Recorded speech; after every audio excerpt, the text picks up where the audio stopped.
कृष्ण हरे हरे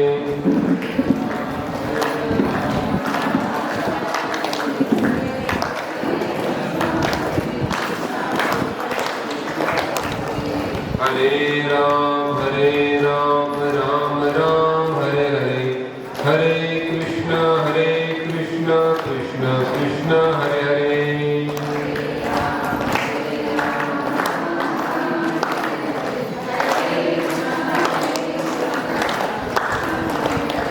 हरे राम राम राम हरे हरे हरे कृष्ण कृष्ण कृष्ण हरे हरे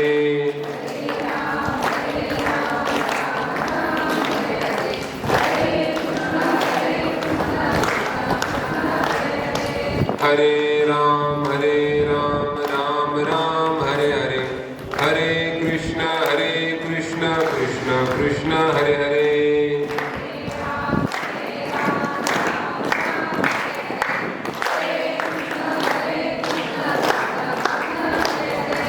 हरे राम राम राम हरे हरे हरे कृष्ण कृष्ण कृष्ण हरे हरे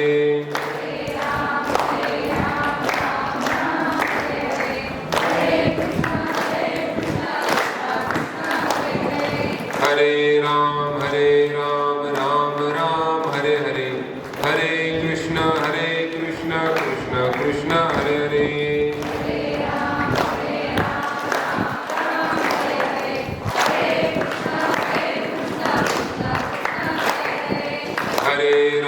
हरे राम राम राम हरे हरे हरे कृष्ण कृष्ण कृष्ण हरे हरे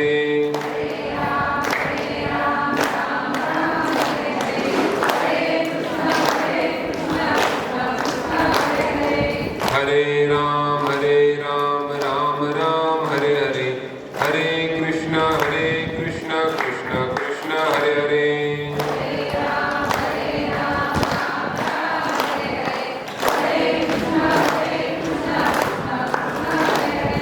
हरे राम राम राम हरे हरे हरे कृष्ण कृष्ण कृष्ण हरे हरे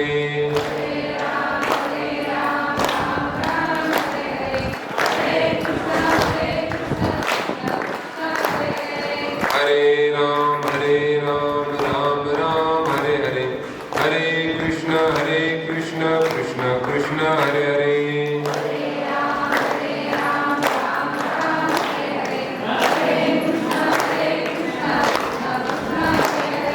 हरे राम राम राम हरे हरे हरे कृष्ण कृष्ण कृष्ण हरे हरे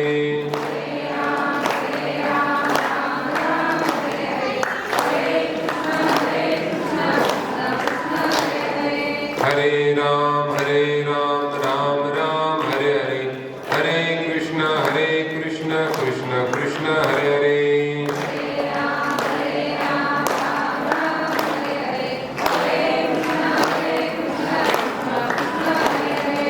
दिगंबरा दिगंबरा श्रीपाद वल्लभ दिगंबरा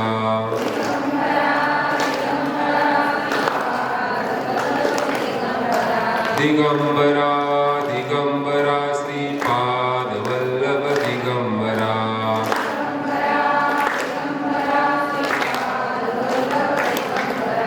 दिगंबरा दिगंबरा श्रीपाद वल्लभ दिगंबरा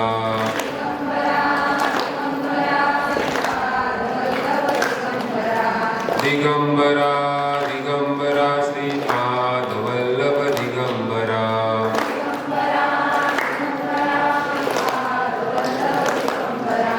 दिगंबरा दिगंबरा श्रीपाद वल्लभ दिगंबरा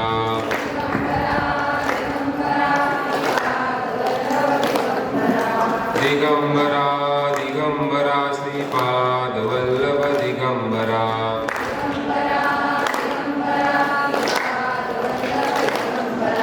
श्री स्वामी समर्थ जय जय स्वामी समर्थ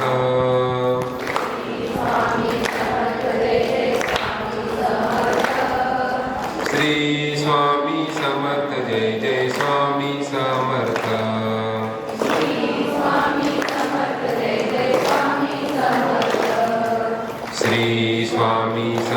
जय जय स्वामी समर्थ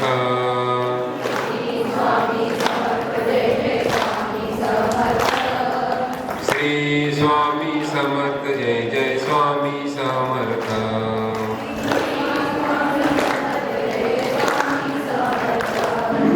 श्री स्वामी समर्थ जय जय स्वामी समर्थ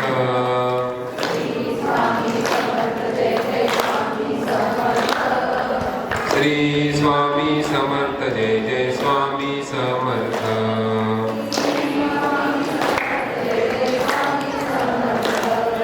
श्री स्वामी समर्थ जय जय स्वामी समर्थ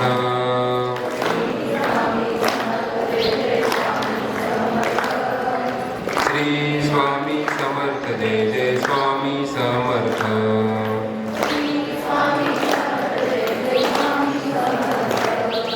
वक्रतुंड महाकाय सूर्यकोटि समप्रभ निर्विघ्नं कुरु मे देव सर्वकार्येषु सर्वदा ॐ एकदन्ताय विद्महे वक्रतुण्डाय धीमहि तन्नो दन्ति प्रचोदयात् काषाय वस्त्रं करदण्डधारिणं कमण्डलुं पद्मकरेण शङ्खं चक्रं गदाभूषितभूषणाढ्यं श्रीपादराजं शरणं प्रपद्ये ॐ रक्ताङ्गरक्तवर्णपद्मनेत्रस्वास्यवदनं कण्ठाटोपी च माला दण्डकमण्डलुधर कट्याङ्कररक्षकत्रैगुण्यरहित त्रैलोक्यपालक विश्वनायक भक्तवत्सल कलियुगे श्री स्वामी समर्थ अवतार धारक पाहि मां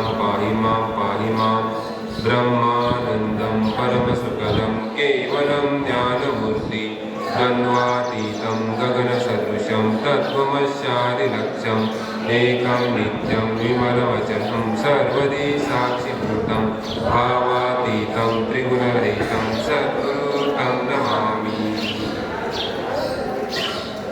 नारायणं नमस्कृत्यं नरं चैव नरोत्तमं देवी सरस्वती व्यासं ततो जयमुदीरयेत् या कुन्देन्दुतुषारहारधवला या शुभ्रवस्त्राण्डुता या वीणावरदण्डमण्डितकरा या श्वेतपद्मासना या ब्रह्माच्युतशङ्करप्रभृतिभिर्देवैः सदा वन्दिता सा मम पातु सरस्वती भगवती निःशेषजाड्यापहा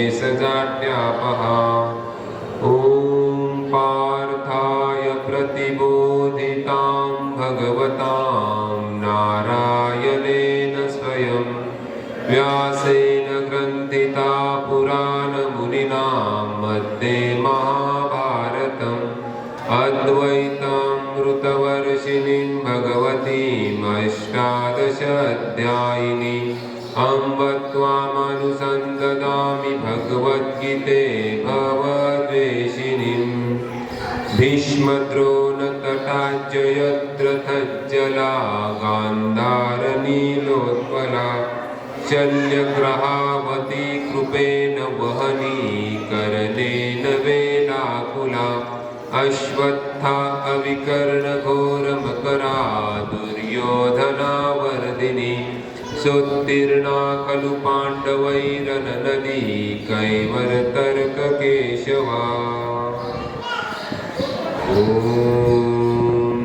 शान्ताकारं भुजङ्गशयनं पद्मनाभं सुरेशं विश्वाधारं गगनसदृशं मेघवर्णं शुभाङ्गं लक्ष्मीकान्तं कमलनयनं योगिभिर्ध्यानगम्यं वन्दे विष्णुं भवभयहरं सर्वलोकैकनाथं मौलोचन्द्रदलं गले च गरलं जूटे च गङ्गाजलं व्यालं वक्षसि चानलं च नयने शूलं कपालं करे वामाङ्गे ददतं नमामि सततं प्रालयेय शैलात्मजं भक्तक्लेशहरं स्मरं हरं कर्पूरगौरं परम् अखण्डमण्डलाकारं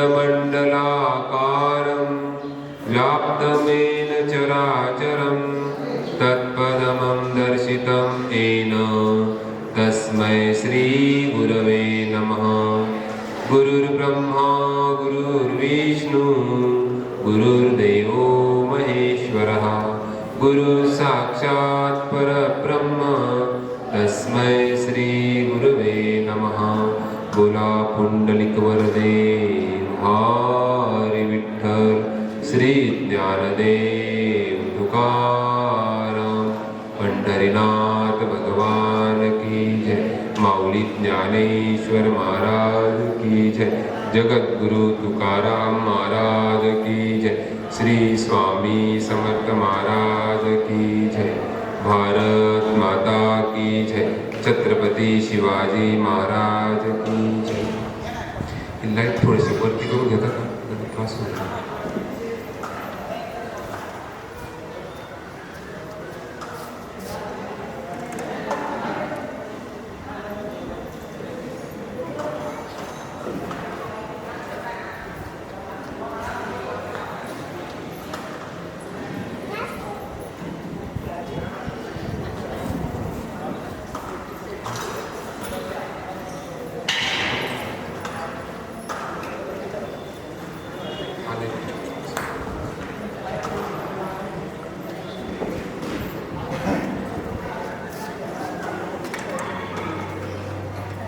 जास्त बोल एकदम डोळे संपले.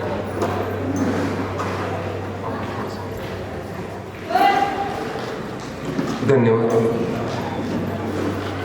उपस्थित आलेले सर्वच आप्तेष्ट गणगोत नातेवाईक,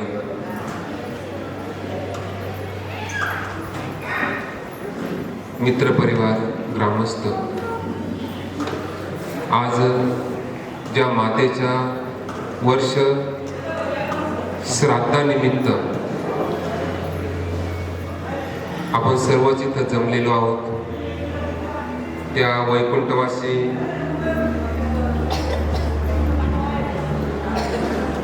विमल दिनकर पानगावाने ह्या मातेला आपल्यामधून जाऊन 1 वर्ष झालेलं आहे आणि आपल्या पतीच्या सुखदुःखामध्ये ज्यांनी साथ दिली, हा संपूर्ण प्रपंच वाढवला आणि ज्यांना साथ दिली आमचे दिनकर काका,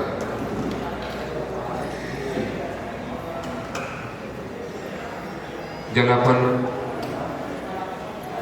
एक वय असतं विशिष्ट की त्या वयाच्या एका पडावानंतर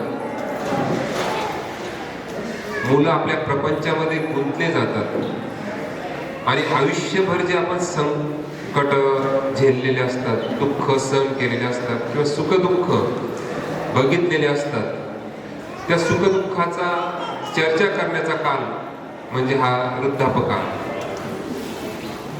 आणि आमच्या विमलताई ह्या दिनकर आपले पती दिनकर काका त्यांना सोडून गेल्या, ज्याला भातुकलीच्या खेळामधले राजा आणि राणी, अर्ध्यावरती डाव मोडला अधुरी ती कहाणी, असं काहीसं म्हटलं तर वावगं ठरणार नाही.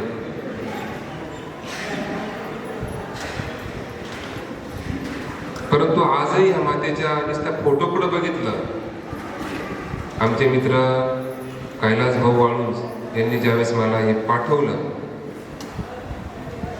आणि अगोदर सांगितलं पण थोडीशी माहिती पण दिली होती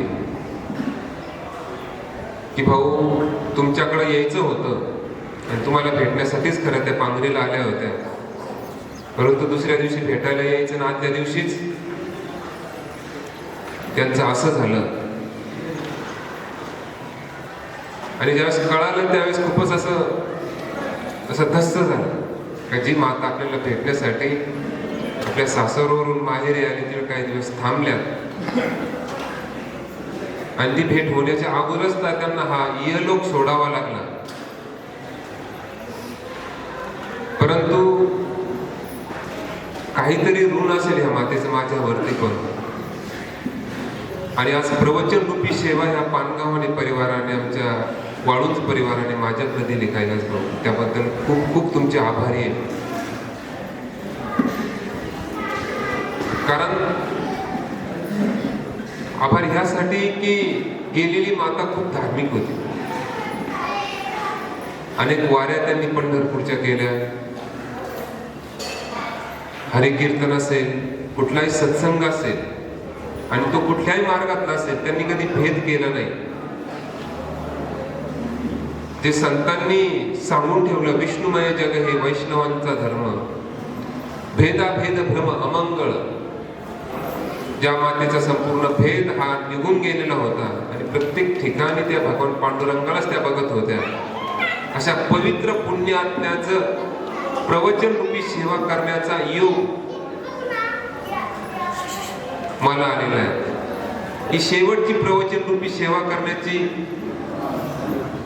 संधी मला ह्या परिवाराने माझ्याकडे दिलेली आहे. याच्यानंतर कोणती सेवा करणार आहे सांगा बरं? एकदा श्राद्ध झाल्यानंतर कोणती सेवा करणार आहे? आणि ही प्रवचन रूपी सेवा या परिवाराने माझ्याकडे दिली, त्याबद्दल खूप खूप मी आभारी आहे तुमचा. मग इथं आल्यानंतर प्रवचनासाठी जी मूवी निवडलेली आहे ती जैसे बालका लिविये जे लेणे, तया शृंगारा बाळ काय जाणे, ते सुखाचे सोहळे भोगणे माऊलीने. प्रवचनाला आरंभ करीत असताना सुरुवातीला आपण म्हणजे प्राण, प्राण म्हणजे आत्मा, आत्म्याविषयीचं असलेलं वचन म्हणजे प्रवचन. मग मी कोण आहे? मी कोण आहे? आपण आरतीमध्ये म्हणतो बघा, कोण कुठील मी कवन कार्य ममजनी कैसा राहो, सद्गुरुनाथा हात जोडितो अंत नको पाहो. मी कोण आहे? मी म्हणतो मी याचा मामा आहे, त्याचा काका आहे, त्याची आई आहे, त्याचा बाप आहे, त्याचा भाऊ आहे, त्याची बहीण आहे. परंतु सज्जनो, हे सर्व टेम्पररी नाते, तात्पुरते नाते, हे शाश्वत नातं नाही आपलं कोणाचं. का आहे आपलं शाश्वत नातं कोणाचं? आपण सर्व भाडोत्री आहोत. हे शरीर सुद्धा देवाने भाड्याला दिलेले आहेत आपल्याला, काही काळापुरतं वापरण्यासाठी. त्याचा चांगला उपयोग केला तर ठीक,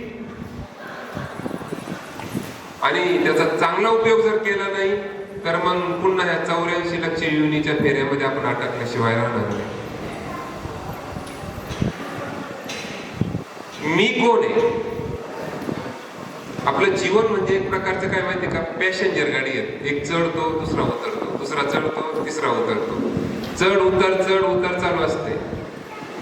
तसं बघा, आपलं लग्न झालं, लग्न झाल्या आपल्या जीवनामध्ये पत्नी आली, पती आला, पत्नीकडले अख्खे आले, आणि पतीकडले पण पतीचे जेवढे नातेवाईक होते, मग मामा सासराला हा आला, ऐक देर आला, जाव आली, भाया आला, सर्वच आले, ऐक. थोडं मोठं झालो, अजून आपल्या जीवनामध्ये आपल्या पॅशन गाडीमध्ये कोण बसलं? मुलगा आला. नंतर काही दिवस झाले मुलगी आली. अजून काही दिवस गेले आपली सासू गेली. अजून थोडे दिवस गेले सासरा गेला. ऐक नाही. अजून थोडं मोठं झालो, मुलाचं लग्न आलं. ऐक नाही. सून आली. मुलीचं लग्न झालं, जावई आला. ऐक. नंतर मुलाचा मुलगा झाला, मुलाला मुलगा झाला, नातू आला. नंतर आपण उतरतो किंवा आपला पती उतरून जातो गाडीतून.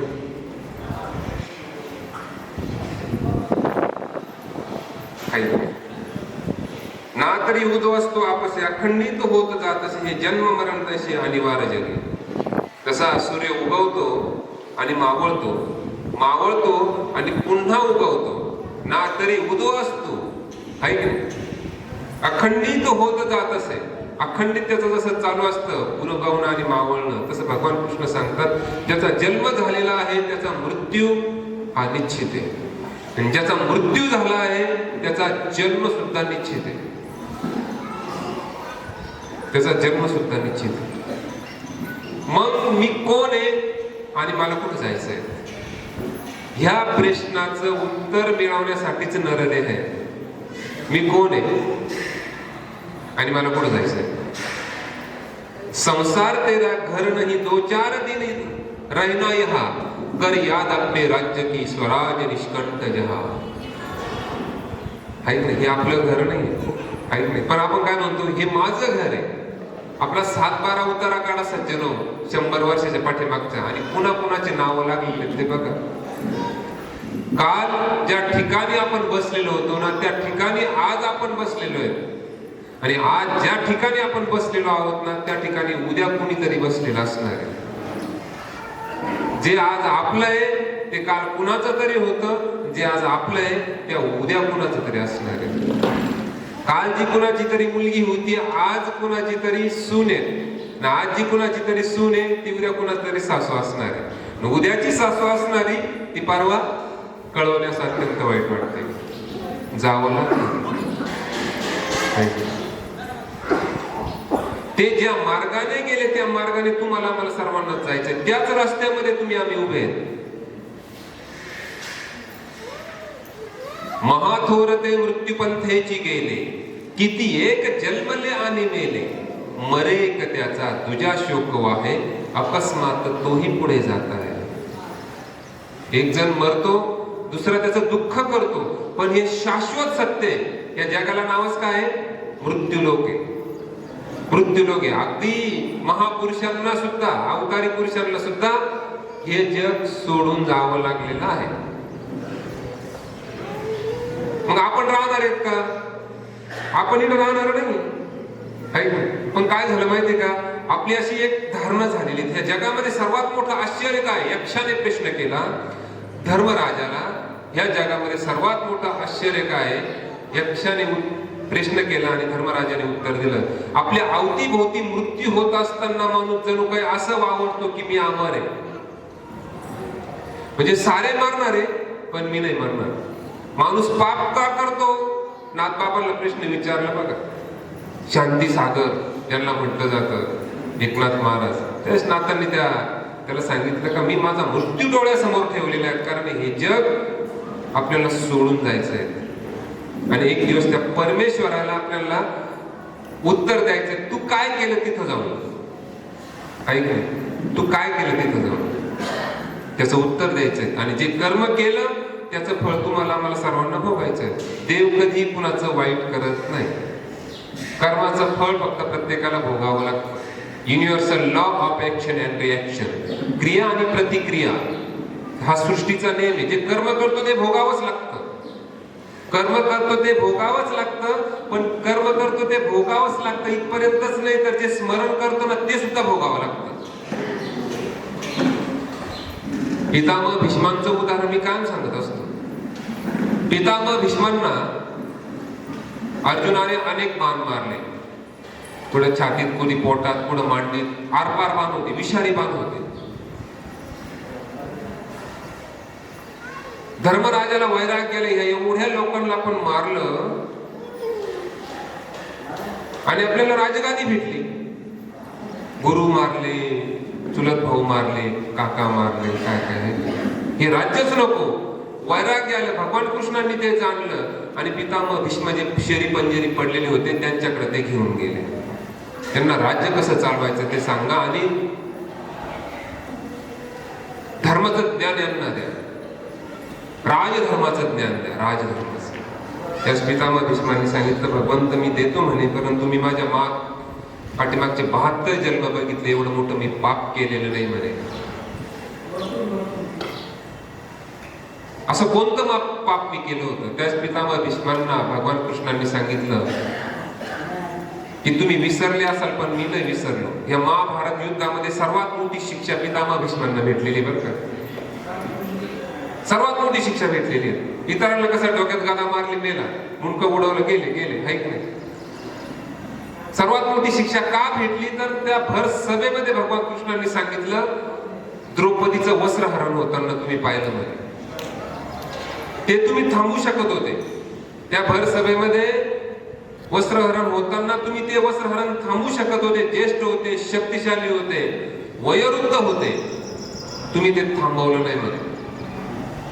त्याच हे या जगामध्ये जवळजवळ 95% लोकांपेक्षा चांगले लोक आहेत बरं का, पण ते शांत बसलेले आहेत. पितामह भीष्मांसारखे आहेत नाही. शेजारच्या घराला आग लागली ना शेजारच्याचा मुलगा दारू पिऊन राहिला ना, शेजारची मुलगी पळून मला काय द्यायची, मला काय द्यायची? त्याचे परिणाम म्हणजे हे पाप करतो तो पापीचे, पाप होताना जो पाहतो ना तो सुद्धा पापी. पितामह भीष्मांना भगवान कृष्णाने सांगितलं, तुम्ही सांगितला 72 जन्म बघितले योग सामर्थ्याने, एवढं मोठं पाप मी केलेलं नाहीये, परंतु 73वा जन्म बघितला का? त्या 73व्या जन्मामध्ये एका रुईच्या झाडावरती एक आळी पान खात होती, रुईचं पान. तिला खाली पाडलं, तिच्या पोटामध्ये काटे टोचले. जेवढ्या वेळेस काटे टोचले ना तेवढे पान तुमच्या शरीरामध्ये घुसलेले. आता विचार करा, आम्ही एखादच पाहत नाही का, गुरुवार पाहत नाही? एवढे बकऱ्याने एवढ्या कोंबड्या मारून खाल्या, पण नियती सोडणार नाही. त्याचे परिणाम भोगावेच लागणार आहे. काही गोष्टी तुम्ही झिडकारा, काही नाकारा, पण त्याचे परिणाम तुम्ही नाकारू शकत नाही, ते भोगावेच लागणार आहे. कर्म केलं ते भोगायचंच आहे, पण जे स्मरण केलं ते सुद्धा भोगायचं आहे. म्हणून संत काय सांगतात, भगवंताचं चिंतन करा, भगवंताचं स्मरण करा, नसेल संतांचं करा, नसेल चांगल्या गोष्टींचं करा, पण नको त्या गोष्टींचं करू नका. बळीची बहीण रत्नमाला सभा बसलेली होती. आदिती आणि कश्यप यांच्या पोटी भगवान नारायणाने वामन अवतार घेतला. बटूचं रूप घेऊन भगवान वामन बळीराजाकडे आले. छत्रच्या भगवंत 12 वर्षाचं 13 वर्षाचं रूप होतं ते. इतकं सुंदर, इतकं गोंडस आणि इतकं तेजस्वी, कुणालाही वाटेल का हा मुलगा असा मला झाला तर असा बघत राहावं असं वाटायचं त्या इतक्या तेजस्वी मुला 12-13 वर्षाचा. ती रत्नमाला त्या सभेमध्ये बसलेली होती. शुक्राचार्य वगैरे, बळीराजा, सारे ऋषी मुनी बरेच बसलेले होते. आणि असा मुलगा जर मला जर झाला, तिचं वात्सल्य जागा झालं, असा मुलगा मला जर झाला तर मी त्याला दूध पाजेल. काही वेळ गेला, चर्चा झाली आणि 3 पावलं जमिनी मागितली. 3 पावलं जमिनी मागितल्यानंतर 3ऱ्या पावलाला ज्यावेळेस त्या बळीराजाला कुठं पाठवण्याची वेळ आली, पाताळात पाठवण्याची वेळ आली, त्यावेळेस त्या बळीराजाची बहीण रत्नमाला तिने विचार केला का असा मुलगा जर झाला तर मी त्याला विष पाजेल. राम अवतारानंतर परशुराम अवतार, वामन अवतारानंतर परशुराम अवतार, परशुराम अवतारानंतर राम अवतार आणि राम अवतारानंतर कृष्ण अवतार. आणि ते कृष्ण अवतारामध्ये ती आली पुतण्याच्या रूपाने. दूध पण पाजलं आणि विष पण पाजलं. फक्त स्मरण केलं होतं का मी याला दूध पण पाजेल आणि विष पण पाजेल. अशा आपण किती दिवसभरामध्ये स्मरण नको ते करून ठेवतो. असा भेद पाहिल, अशी म्हटली का ग्रामपंचायत लागली तसं असं करेल. किती किती आपण पापाच्या राशीच्या राशी, कर्माच्या राशीच्या राशी किंवा स्मरणाच्या सुद्धा राशीच्या राशी आपल्या अंतःकरणावरती आपण कोरून ठेवू राहिलो. आणि सर्व केलेले कर्म भोगावं लागणार आहे. गहनो कर्मना गती, कर्माची गती खूप गहन आहे. कर्म चांगलं करा, चांगलंच होणार आणि बाकी सांगायची काही गरज नाही. मग आता एखादा म्हणलं आमच्याकडून झालेला असेल नसेल काय अनंत जन्मीचा आपण घेऊन आलेलो आहे. जन्म झाले किती आपले? प्रभू रामचंद्रांना वशिष्ठ ऋषी सांगतायत काय, गंगेचा उगम ज्या ठिकाणी होतो, गंगा ज्या ठिकाणी सागराला येऊन पोहोचते ना, तेवढ्या वाळूच्या नदीच्या पात्रामध्ये जेवढे वाळूचे कण आहेत, कामात तुझे आणि माझे त्याच्यापेक्षा जास्त जन्म झालेले आहेत. आता विचार करा किती जन्म झालेले आहेत. एवढे आपल्याला आठवतच नाहीये. परवा काय खाल्लं हे आठवत नाही, तर जन्माचं काय आठवणार आहे? मग कोणत्या जन्मातलं काय भोगू राहिलो आपल्याला कसं कळणार आहे? कसं कळणार आहे? आलेला आहे त्याला जावं लागणार आहे. नरदेह जाणारे दुर्लभ, हा दुर्लभ सांगितलेला आहे. ज्यावेळेस पाप आणि पुण्य आपल्या ज्यावेळेस समसमान होतं ना, त्यावेळेस हा नरदेह भेटतो. आणि या नरदेहामध्ये येऊनही जर आपण दुसऱ्याची बांधच करीत असो, ऐक नाही, नको त्या गोष्टींचं चिंतन करत असो, पाप कर्म करीत असो, काय एवढं कमवलं म्हणे काय नाही, पहिलं 4 एकर होतं, आता 10 एकर घेतलं, आता निफाडमध्ये फ्लॅट घ्यायचा आहे आणि आता पुण्याला पण मुलाला फ्लॅट घेऊन दिलेला आहे. आणि पहिली गाडी छोटी होती, आता मोठी घेतली, चांगली मर्सिडीज गाडी घेतली. अरे पण ते कधी तू कुणाला दान केलं का? कुणाला कधी धर्म केला का? कधी कुणाला हसवलं का? कधी गोरगरिबाला कधी मदत केली का? नाही, फक्त काम करीत राहिलो, पशुतुल्य जीवन जगलो फक्त. माझ्या बरोबर येणार कोण आहे, माझ्या बरोबर येणार काय, याचा विचार आपण केला पाहिजे सज्जन. क्षणाक्षणाला गेलं बघ आयुष्य, गेला न येणार. बऱ्याच लोकांना सांगतो ना, अहो ते हरिपाठाला जात जा, स्वामी समर्थ केंद्रामध्ये जात जा, जवळ एखादं मंदिर असेल, तिथे सत्संग होत असेल, तिथे जात जा. टाइमच नाही भेटत. काय काम चालू म्हणजे काय नाही, टाइमपास. टाइमपास चालू आहे. टाइम कोणीही पास केलेला नाहीये, टायमानेच अख्ख्यांना पास केलेलं आहे. कालोस्मी लोकक्षेकृत प्रवृत्तो, काळाचा काळ मी भगवान कृष्ण गीतेमध्ये सांगतायत. यांना अगोदरच मारलेले आहेत मी. भीष्मं च द्रोणं च जयद्रथं च कर्णं तथान्यपि युद्धवीरान् मया हतास्तं जयिमां यतिष्ठा युद्धस्य जेतासि रणे सपत्ना. अगोदरच यांना मारलेले असो. मग मला जायचं कुठे काहीच माहित नाही अजून. फक्त हे सुखदुःखाचे आपण काटे टोचीत असतो, काढीत बसतो. म्हणजे बघा, आपण बघा काय म्हणतो, सुखी होणार आहे. तर सुखाची व्याख्या बघा कशी. लग्न झालं का मी सुखी होईल. मग लग्न झालं ऐक नाही, 2-4 दिवस 2-3 महिने बरं वाटतं नाही. आता पोरग झालं का मग मी सुखी होईल. मग मूलबाळ झालं नाही, मुलगी झाली का मग सुखी होईल. नाही, आता मुलं मोठे झाले, शिक्षण झालं का मग मी सुखीच झाले. मुलं मोठे होतात अजून टेन्शन वाटत नाही. आता सून आली का मग मी तर एकदम सुखी झाले. सून आली अजून टेन्शन वाढवलं सुद्धा नाही. आता नातू झाला का मग मी सुखी होईल. नातू पण झाला, मला खरं सांगा प्रामाणिकपणे, आपण सुखी झालो आहोत का. सुख सुख म्हणता दुःख हे ठाकून आले, समर्था पुढे काय मागू कळेना, दुराशा मनी बैसली ती ढळेना. खरोखर आपण सुखी झालो. सुख नाहीये ह्या जगामध्ये, दुःखालयम शाश्वतम. याला दुःखालय म्हटलेलं. जसं ग्रंथालयामध्ये गेल्यानंतर आपण ग्रंथ घ्यायचंय, मला पुस्तक घ्यायचंय, आहे की नाही, त्या पुस्तकालयामध्येच भेटणार आहे. अन्न ग्रहण करायचंय, आहे की नाही, मला भोजनालयामध्येच गेलं पाहिजे. इथं मला प्रसाद भेटणार नाहीये, आनंद भेटणार नाही. दुःखालय, इथं दुःखच भेटणार आहे. मग सुख कशामध्ये असं पुढे घेऊया आपण. 2 आनंद आहे जीवनामध्ये, एक आत्मानंद आणि एक 2 विषय आनंद. त्या विषयाकडे मी आज काय बोलणार नाही. पण जर आपण अध्यात्माकडे जर वळलो नाही, चांगले सद्गुरू जर आपल्याला भेटले नाही, तर मग आपण विषयानंद हा कायमस्वरूपी तुम्हाला दुःखच देणार आहे. आणि आत्मानंद हा कायमस्वरूपी आपल्याला आनंदच देत राहणार आहे. तो विषय आज माझा नाही, त्याच्यावरती मी जास्त काही बोलत नाही. म्हणून मी जाता राहिलं कार्य काय. मी गेल्यानंतर आपण म्हणतो नाही माझ्याशिवाय काय होतं काय, पोराला काय कळतं तर. माझा एक मित्र आहे, कोरोनाच्या काळावधीमध्ये त्याची पत्नी वारली. बघा इथं बसलेल्यापैकी असं एक कोणी नसेल का त्याच्या जवळचं कोणी गेलं नाही कोरोनाच्या काळावधीमध्ये.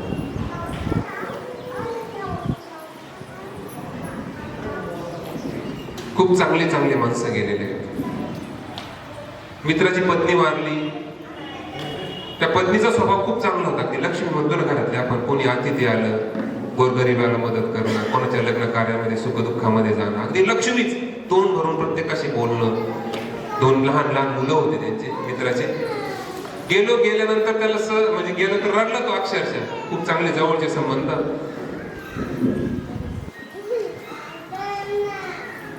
म्हणे भाऊ मला तर जगायचीच इच्छा राहिली नाही.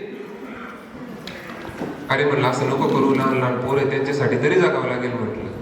मुलं 2री 3रीला शाळेमध्ये जातात. तू असा विचार केला तर कसं राहायचं. थोडंसं सांत्वन केलं, अर्धा तास बसलो, घरी आलो. तिच्याशिवाय मी जगूच शकत नाही. आणि 1.5 महिन्याने आला माझ्याकडे स्वामी समर्थ केंद्रात. मी प्रश्न उत्तराला बसतो. 1.5 महिन्याने आला. म्हणे भाऊ हिला नारळ द्या. म्हणलं कोण आहे. म्हणे ते पाहायला गेलो आणि पसंती झाली. मग ते तिचे वडील आणि आई वडील म्हणे का आता करूनच घेऊन जा, कशाला तिथ पाहत बसते बाकीचं. आलो म्हणे अचानक करून. म्हणलं अरे कळवायचं मग फोन करायचा. म्हणे नाही जमलं. बरं जाऊ दे म्हणून झालं ना. लहान लहान पोरे झाले, लग्न केलं, त्याचं मला बरं वाटलं. लहान लहान पोरं आयुष्य कुठं जायचंय. आता 15 दिवसापूर्वी मला भेटला. म्हणलं का रे पहिल्या पत्नीचा स्वभाव, मी वहिनी म्हणत होतो त्यांना, वहिनीचा स्वभाव खूप चांगला होता आहे ना, अगदी घरातली लक्ष्मी होती. नाही म्हणे भाऊ तिच्यापेक्षा ही चांगली, तुम्हाला नाही मिळत. आता मला कसं काय माहिती?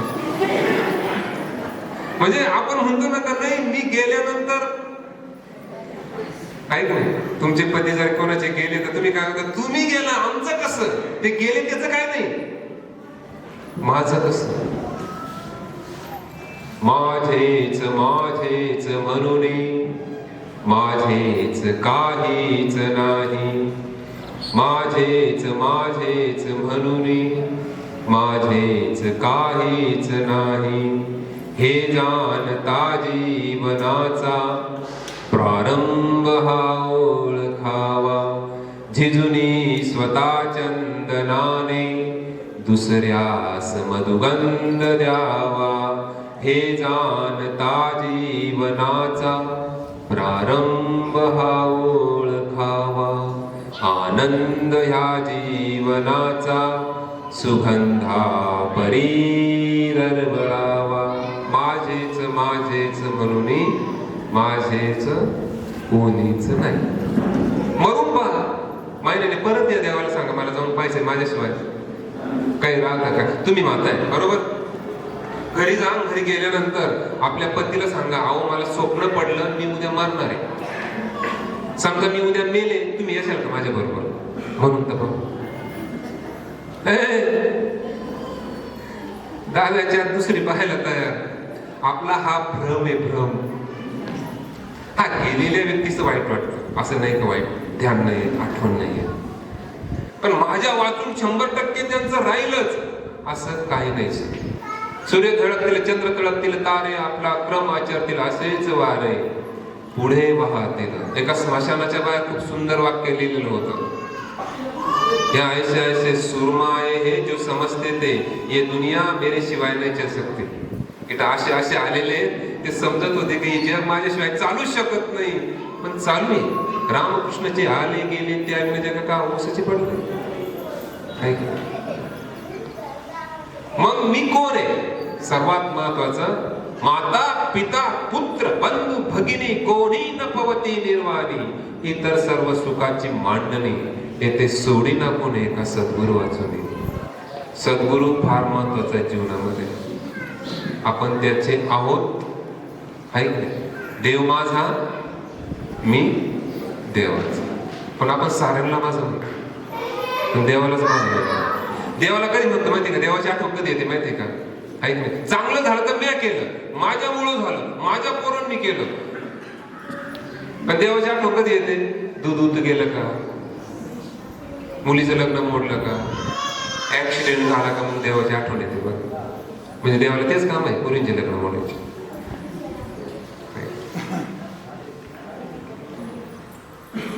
मामय मनसे जीव लोके जीव भूत सनातनी. प्रत्येक जीव हा माझा अंश भगवंत सांगतात. देव माझा म्हणतो, पण आपण देवाला माझा म्हणतच नाही. ग्रंथात उल्लेख आहे, तू फक्त एकदा, जीवाला सांगतो देव, तू फक्त एकदा तुम्हाला माझं म्हण, तुला इथून तिथं नेल्याशिवाय राहणार नाही. एकदा, आपण एकदा सुद्धा देवाला माझं म्हणत नाही. माझं म्हणलं का प्रेम निर्माण होतं, माझं म्हणलं का प्रेम निर्माण होतं. असो, मग आपण त्याचे आहोत ना, त्याचं स्मरण केलं पाहिजे. शेवटी त्याच्याकडे जायचंय. शेवटी आपण ज्याचं स्मरण करतो ना, ते आपल्याला प्राप्त होतं. अंतकालेचे मामेव स्मरण मुक्ता कलेवरम. ऐक नाही, आपण ज्याचं जसं स्मरण करतो तेच अंतकाळी आपल्याला आठवतं. अंतकाळी जे आपल्याला आठवलं त्याचाच पुढचा जन्म आपल्याला मिळतो. राजा भटकाचं उदाहरण सर्वांना माहिती आहे. एवढं विश्व जिंकलं. आपला जो खंड आहे तो, याला 9 खंड आहेत पृथ्वीवरती, त्याच्यामध्ये अजनाब खंड आपल्या खंडाचं नाव आहे. असा राजा जन्माला आला, जयंती आणि ऋषभदेवांचा पुत्र भरत. धर्माचं राज्य स्थापन केलं. शेवटी सद्गुरू भेटले, जग जिंकलं, पण स्वतःला जिंकलं का? म्हणे नाही. एक वेळ जग जिंकणं सोपं, परंतु स्वतःला जिंकणं, स्वतःच्या विकारांना जिंकणं खूप कठीण. नाही जिंकलं मग काय करावं लागेल? गुरुदेव, जंगलात जा, राजदरबाराचा त्याग कर, राजपाटाचा त्याग कर. जंगलात गेला, शेवटी काय झालं? हरणाच्या पाडसाची प्रीती जडली. मरता क्षणी या हरणाचं कसं होईल असा चिंतन करीत पुढचा देहच हरणाचा भेटला. भगवान व्यास सांगतायत, तुम्ही ज्या ज्या प्राण्यांना मारून खाल्लेले आहेत ना, ते प्राणी अंतकाळी तुम्हाला दिसतात बरं का. आता कोंबडी मारून खाल्लेली, बकरू मारून खाल्ली, ते तुम्हाला दिसणार. आणि पुढचा जन्म कोंबडीचा. मग तुम्हाला कोणीतरी मारून खाणार आहे. भगवान व्यास हाय हे तुम्ही मारणार नाही मला, हे मला 100% माहिती आहे. काहींचा आता सुरू झाला असेल, कधी उरकत काय माहिती, आम्ही लवकर उरकणार. पण हे मानावा लागणार नाही. झिडकारा तुम्ही त्याचे परिणाम, मी मगाशी सांगितलं, परिणाम नाही झिडकारू शकत तुम्हाला त्याचे. असो मग मी त्याचा आहे ना, त्याचाच स्मरण आपण केलं पाहिजे. मग सुरुवातीला आपण हरे राम राम राम हरे हरे, हरे कृष्ण कृष्ण कृष्ण हरे हरे, या महामंत्राचं आपण स्मरण केलं. हरे राम हरे नाम केवलम कलियुगे. या कलियुगामधून जर सज्जन आपल्याला तरुण जायचं असेल तर हरिनामाशिवाय पर्याय नाही. त्यासाठी आमच्या संतांनी इतकं साधं सोपं सूत्र देऊन ठेवलं, रामकृष्ण हरी साधन पै सोपे जळतील पापे. किती सोपं सूत्र सांगून ठेवलं. सर्व शास्त्र हे नामाजवळ येऊन थांबलेले आहे. नाम हे सगुण पण आहे, नाम हे निर्गुण पण आहे. कलियुगामध्ये तरुण जर जायचं असेल तर ही राम नाम नौका भवसागरी तराया. ही राम नामाची नौका संतांनी आम्हाला दिलेली आहे. म्हणून भगवंतांनी सुद्धा गीतेमध्ये सांगितलेले आहेत, यज्ञानाम नाम जप यज्ञोस्मी. यज्ञामध्ये नाम जप यज्ञ मी आहे. जिथं नाम तिथं देव. नाम आणि देव काही वेगळं नाहीये. कलियुगामध्ये जर भगवंत कोणत्या रूपाने राहिलेला असेल तर तो नाम रूपाने राहिलेला आहे. सच्चे सहज सहज याचे त्याचे नाव घेण्यापेक्षा देवाचं नाव घेणं किती सोपं आहे, कल्याणकारी आहे, मुक्तीदाता आहे. भिंगुर्ती न्यायानुसार, भिंगुर्तीचं उदाहरण आपल्या सर्वांना माहित असेल. दत्तप्रभूंनी ज्याला 24 गुरु केलं, जो जो म्या जायचा घेतला गुण, तो तो गुरु केला मी जाण, गुरुशी आले अपारपण जग संपूर्ण गुरु दिसे. दत्तप्रभूंनी 24 गुरु केलेले आहेत. आपण कमीत कमी 100 तरी करायला पाहिजे. काही अजून एक केलं नाही. मग होतं काय माहिती का, समजा एखादा आता मी थोडक्यात स्वामी समर्थांचं सेवेकरी, मी काय करतो, मी स्वामी समर्थांचं करतो ना, मग स्वाध्याय मार्गात जायला कशाला जायचं, वारकरी संप्रदायात कशाला जायचं. दत्तप्रभू जर 24 गुरु करताय तर आपण किती केले पाहिजे. गुरुशिवाय ज्ञान नाही आणि ज्ञानाशिवाय मोक्ष नाही.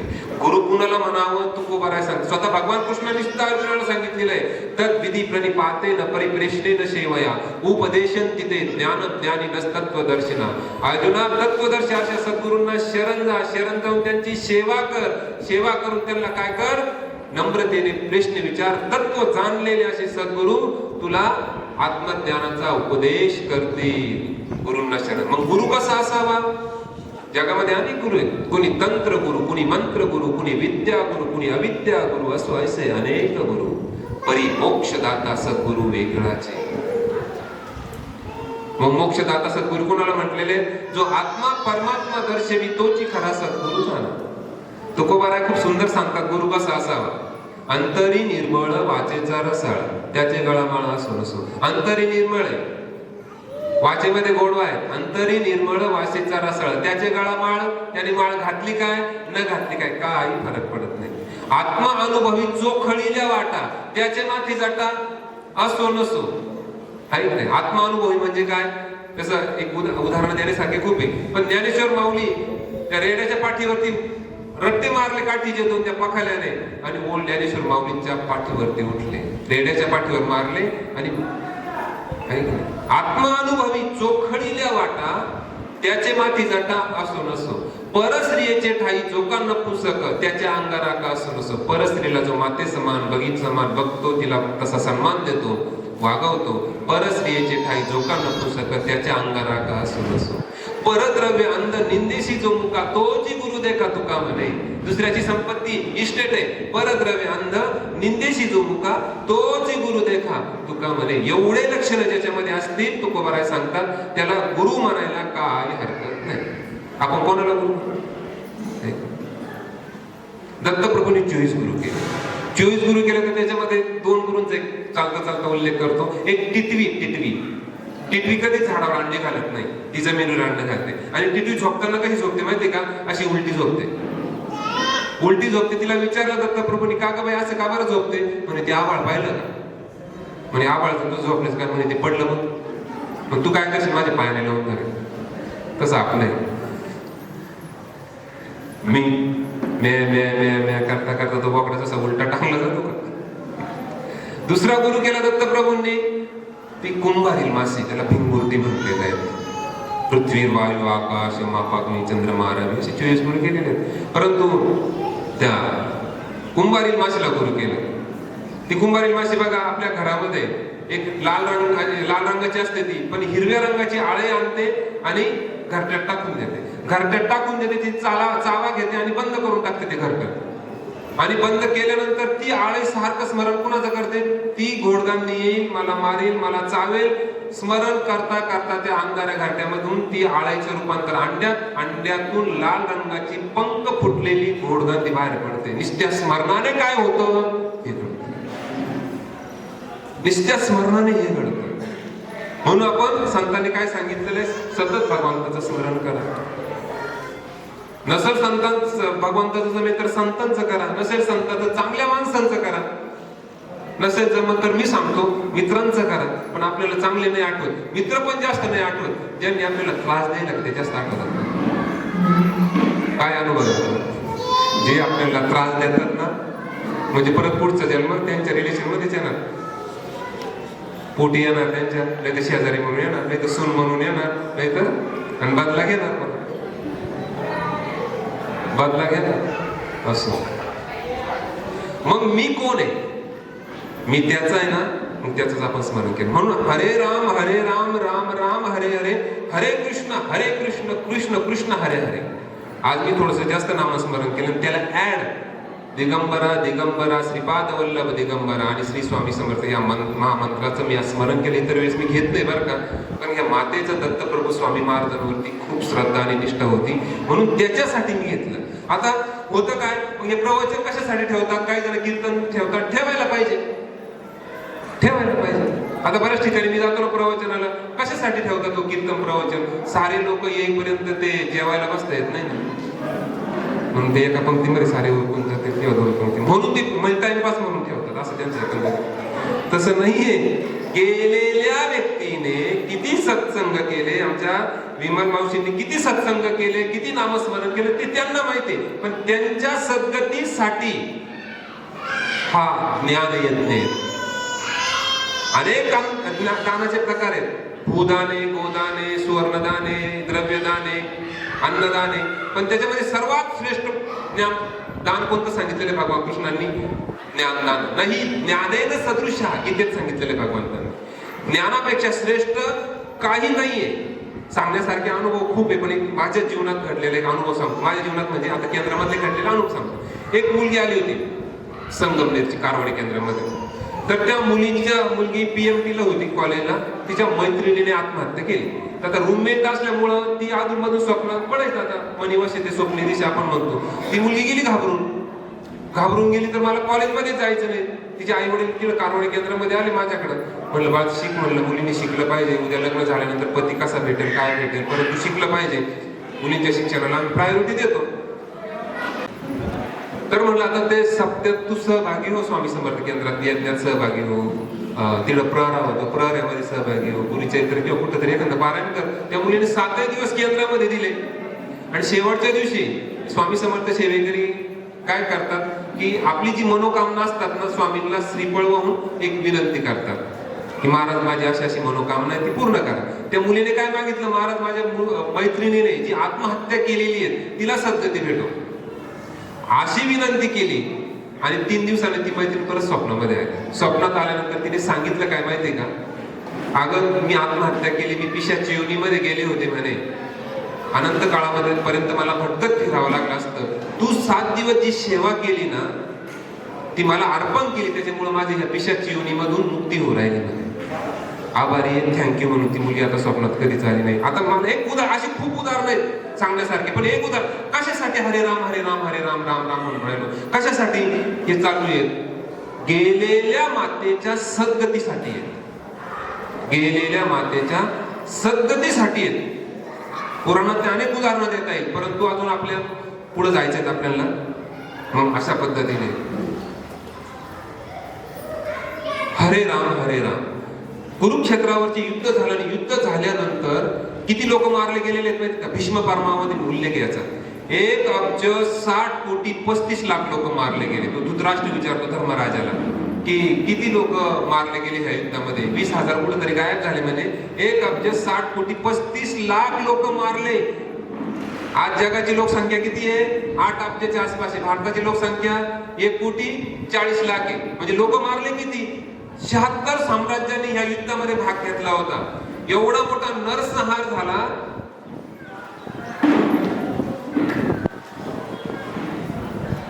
पितामह भीष्मांना प्रश्न केला धर्मराजाने. काय प्रश्न केला? काय केल्याने या सर्व पातकातून मुक्ती होईल? किम एकम दैवतम लोके किम वाप्यकम परायणम स्वंता कम कम अर्चंता प्राप्नियो मानवा शुभम. काय केल्याने या सर्व पातकातून मुक्ती होईल? पितामह भीष्मांनी सांगितलं धर्मराजाला विष्णू सहस्रनाम. हे भगवान विष्णूंचे 1000 नाव जर घेतले तर सर्व पातकातून मुक्ती होईल.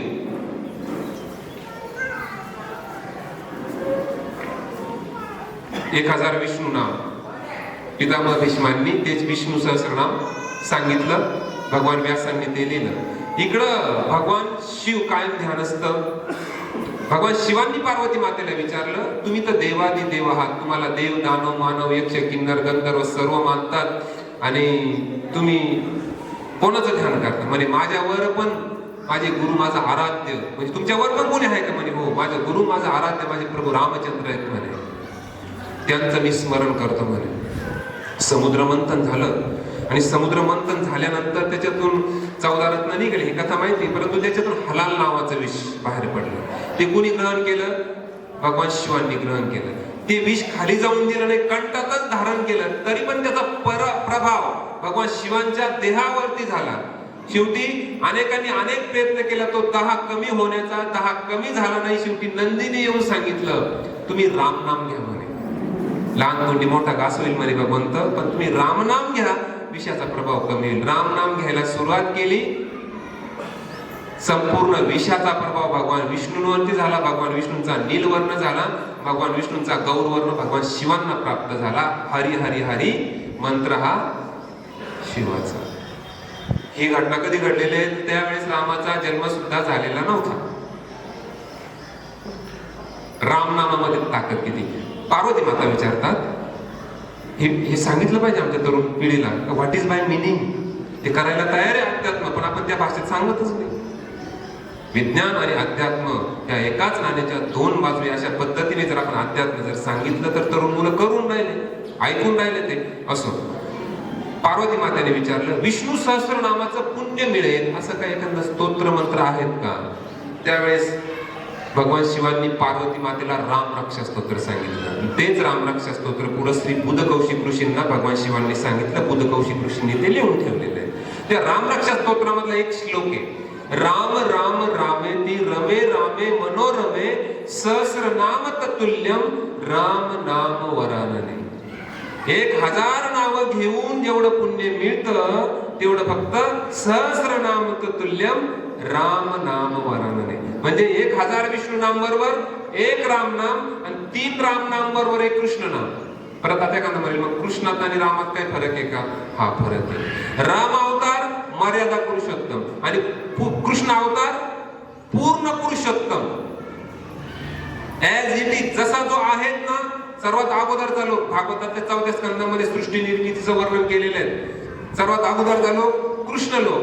भगवान कृष्णांनी ज्यांना निर्माण केलं ते विष्णू. एक विष्णू नाही, असे अनंत विष्णू आहेत. अनंत नारायण यदुपती असे अनंत नारायण आहेत. त्याच्यातल्या एका महाविष्णूंनी कैलास लोक तयार केला. हा कैलास नाही बरं का, हिमालयातला नाही, कैलास लोक आहे, वैकुंठाच्या जवळ असलेला. त्याच्यातल्या विष्णूंनी ब्रह्मदेवाला निर्माण केलं कमलातून. त्या ब्रह्मदेवाला या सृष्टीची निर्मिती करायला सांगितली. त्यासाठी वेद दिले. त्या वेदांना निद्रिस्तीचा गुरु म्हटलेले ज्ञानेश्वरीमध्ये. आणि अशा पद्धतीने मग ब्रह्मदेवाने भू भू म जन तप सत्य आणि मध्ये हे सूर्य भावती फिरणारी ही ग्रहमालन, खाली सप्तपाताळ, अतल वितल रसातल तलातल महातल पाताळ असे सप्तपाताळ तयार केले. ब्रह्मांडामध्ये असे मोठ्या ब्रह्मांड आहे, सूर्यमाला आहे. त्याच्यातलं सर्वात छोटी ग्रहमाला ही आपली आहे. आपण जी म्हणतो ना, इतर ग्रहावरून जर पृथ्वी जर पाहिली एका टिपक्यासारखी दिसते, मग आपलं अस्तित्व काय सांगावं?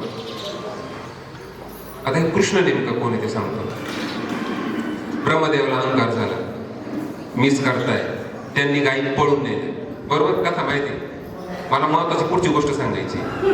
आणि नंतर भगवान कृष्णाने गायीचं रूप घेतलं, गोपाळाचं रूप घेतलं, काठीचं पण तेच झाले, गोपाळांच्या काठ्या वासरं पण तेच झाले. ब्रह्मदेवाच्या ज्यावेळेस लक्षात आलं, ब्रह्मदेव माफी मागायला आले. त्यावेळेस भगवान कृष्णाने सांगितलं, ब्रह्माजी तुमच्यापेक्षा असे अनंत ब्रह्मांड आहेत आणि तुमच्यापेक्षा खूप मोठे मोठे ब्रह्म आहेत, म्हणजे असं कसं होऊ शकतं. भगवान कृष्णांनी सर्व ब्रह्मांना त्या ठिकाणी बोलवले. हे तरी 4 मुखाचे, काही 8 मुखाचे, काही 16 मुखाचे, काही 10 मुखाचे, काही 100 काही 1000 मुख. सर्व ते ब्रह्मा भगवान कृष्णांना प्रश्न विचारतायत आध्यात्मिक. एक अनंत ब्रह्म आहेत, आपापल्या मुखाने एकाच वेळेस प्रश्न विचारतायत आणि भगवान कृष्ण एकाच मुखातून अनेकांना उत्तर देत आहेत. सारी चर्चा झाली आणि भगवान कृष्ण एकाच ठिकाणी उभे, सर्व ब्रह्मांनी भगवान कृष्णांच्या चरणावरती एकाच वेळेस दर्शन घेतला. ते आपल्या बुद्धीच्या पलीकडला खेळ आहे. सर्वजण निघून गेले. भगवान कृष्ण म्हणजे जसे गोधामामध्ये आहेत ना, तसेच पुढे कमी जास्त केलं नाही. आपण म्हणतो सारे देव सारखे नाही बरं का. आपण म्हणतो सारे लाईट कसं, काही 5 व्होल्टेजचे, काही 25 व्होल्टेजचे, काही 1000 व्होल्टेजचे, काही 10,000 व्होल्टेजचे लाईट आता आलेले. सारे लाईट सारखे नाही. आपण म्हणतो मसुबा सारखा. हा, सर्वांमध्ये तत्व एकच आहे. जसं प्रत्येक लाईट मध्ये ऊर्जा आहे, पण कमी जास्त प्रमाणात ना, तसं काही देवांचे काही अधिकार ठरलेले असो, आपल्याला तोही विषय नाही. म्हणून सुरुवातीला आता आपण हरे राम राम राम हरे हरे. हरा म्हणजे राधा माता, हरा म्हणजे हरण करणारी, 2 शब्द होता, शक्ती आणि राम असो.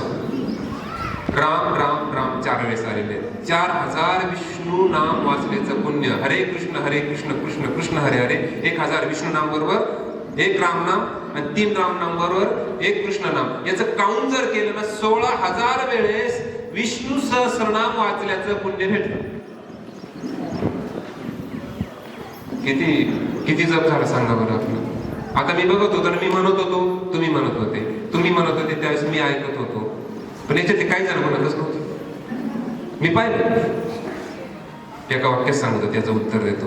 भगवान कृष्ण उद्धवाला सांगतायत, उद्धवा माझं नाम घेतलं पाहिजे, माझी कथा ऐकली पाहिजे. नाम घेतलं नाही, कथा ऐकली नाही, पण घ्यायला पाहिजे. मग हा विचार यायलाच अनंत जन्मीचं पुण्य लागतं. ज्याचं पुण्य उदयाला आलं त्याने राम नाम घेतलं, ज्याचं नाही आलं त्याने नाही घेतलं. आता इथं बसल्यानंतर पण काही ना थोडस इथं बसून पण काही चालू असं बरं का, गुड नाईट, गुड आफ्टरनून, काय चाललं, पाऊस झाला का, ऐकणार नाही ते. इकडं ऐकणार नाही ते, त्याच्यातच नाही लागतील. याचा अर्थ आपलं पाप कर्म कुठं तरी आड येऊन राहिलं. फरक काही पडत नाही ऐकलं तरी फरक नाही ना, ऐकलं तर फरक पडतो, पण ऐकलं तर फरक पडतो. न लगे मुक्ती धन संपदा, संत संग देव सदा. का या सत्संगामध्ये अनायासे उद्धार होऊन जातो, अनायासे भाव जागृती होते.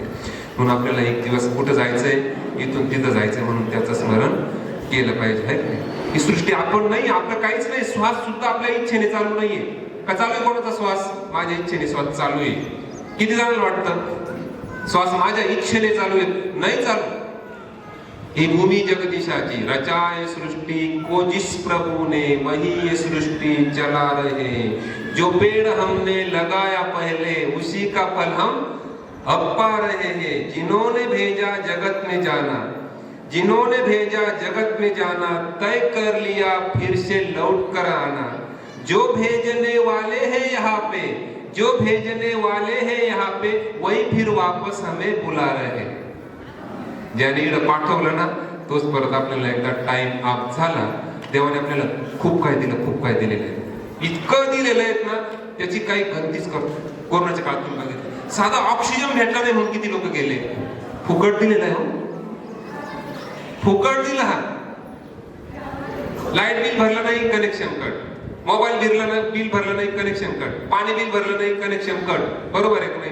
त्याने सूर्य फुकट दिला, हवा ऑक्सिजन फुकट दिली, कधी कनेक्शन कट केलं. आणि देवाने अजून एक सुंदर गोष्ट आपल्याला दिलेली आहे. हृदय तर दिलेलं आहे, पण अजून 2 गोष्टी दिलेल्या. एक टाइम, दुसरा स्पेस, जागा आणि वेळ दिलेली आपल्याला. आणि किती सुंदर जग आहे बघा. हरी हरी वसुंधरा ये नीला नीला ये गगन, किसकी बादलों की पालकी उड़ा रहा पवन, ये किसने फूल फूल पे किया श्रृंगार है, वो कौन चित्रकार है, वो कौन चित्रकार. किती सुंदर जग आहे. आणि त्या सुंदर जगामध्ये अजून सुंदर बनवलं काय माहितीये का? मृत्यू. सुंदर जगामध्ये अजून सुंदर बनवलं तो म्हणजे मृत्यू. मृत्यू जर नसता तर कल्पना करा बरं किती खाटा पडेल असत्या. कोणाच्या खाट आहे की नाही, गोठ्यात तर काहींच्या खुरुड्यात तर काहींच्या रस्त्याच्या कडाला. भगवंत काय म्हणतात गीतेमध्ये, अर्जुना तू दुःख करू नको. मृत्यू म्हणजे काय? वस्त्र बदलवलंय.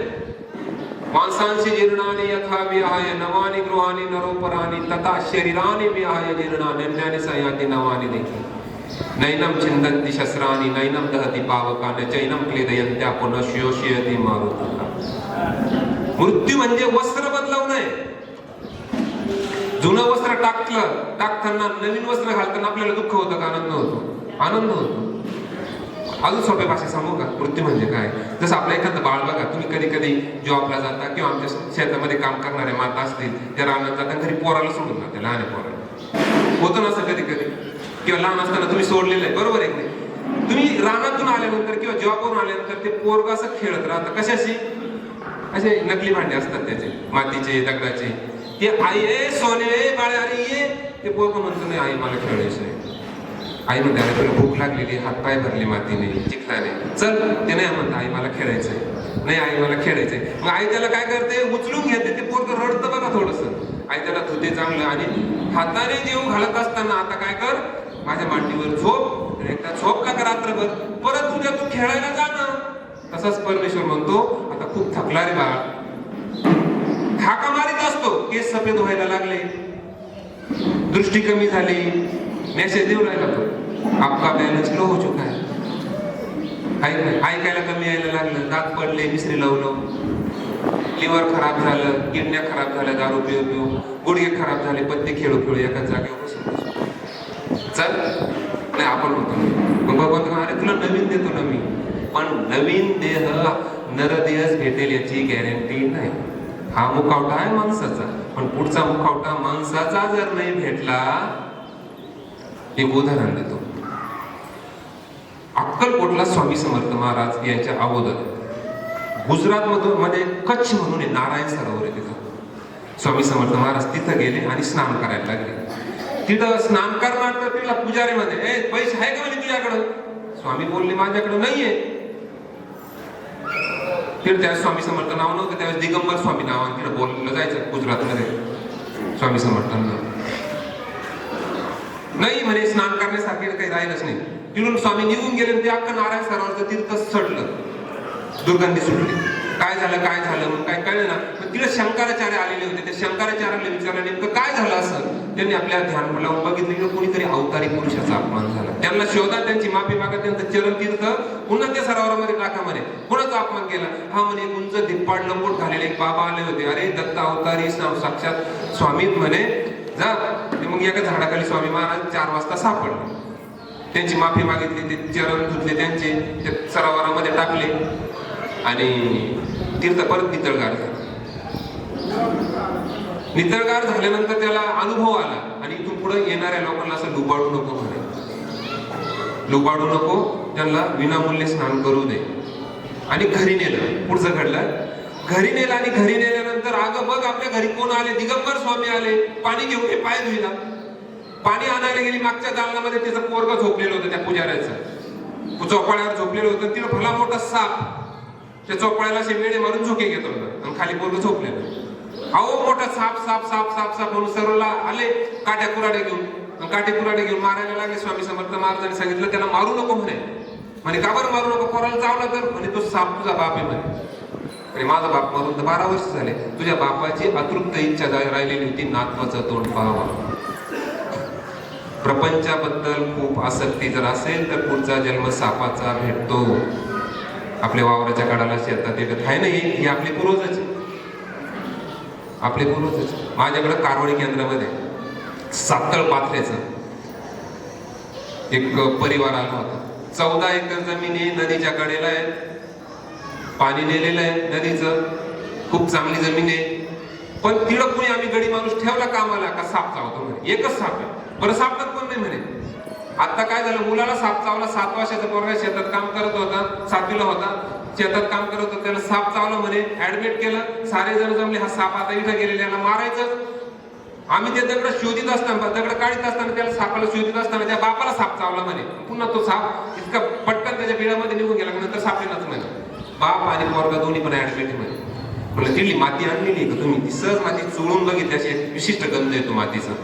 आता ते एवढं मी बोलत नाही, पण म्हटलं का तर कोणीतरी जाळलेले असं मला वाटतं. पुढे जायची काही इस्टेट? हा म्हणे माझी सासू जाळलेली, माझ्या सासूला फक्त एक मुलगी आहे, ती माझी पत्नी आहे. म्हटलं माझ्या अंदाजानुसार तुमची जी सासू आहेत ना, मृत्यूच्या क्षणी हाच विचार केला का आता एवढी मोठी इस्टेट आहे, या इस्टेटीचं कसं व्हायचं, म्हणून देह सोडला, पुढचा जन्म सापाचा भेटलेला आहे म्हणलं तिला. म्हणलं तुझ्या घरातल्याला कोणाला चावला का आजपर्यंत साप? म्हणे नाही, आम्हाला दिसतो पण चावत नाही. बस मग त्याला ते मातृगाय नारायण सांगितले, आता तो साप पण मारू नका म्हटलं, त्या सापाला मारू नका, तुमचे पूर्वज आहेत. असो, असे अनेक विषय देतात सज्जनो. म्हणून आपण सुरुवातीला जे नामस्मरण केलं ना, ते यासाठी केलेलं आहे, केलेल्या व्यक्तीच्या सद्गतीसाठी. ऐकतो त्याचं कल्याण आहे आणि सांगतो त्याचं पण कल्याण आहे. ज्यांच्यासाठी हे ठेवलेले आहेत ना, त्यांचं पण कल्याण आहे. असो, पुढे जाऊया. मग पुढे जात असताना श्रीमद भगवद्गीतेचा भावार्थ संत ज्ञानेश्वर माऊलींनी सांगितला.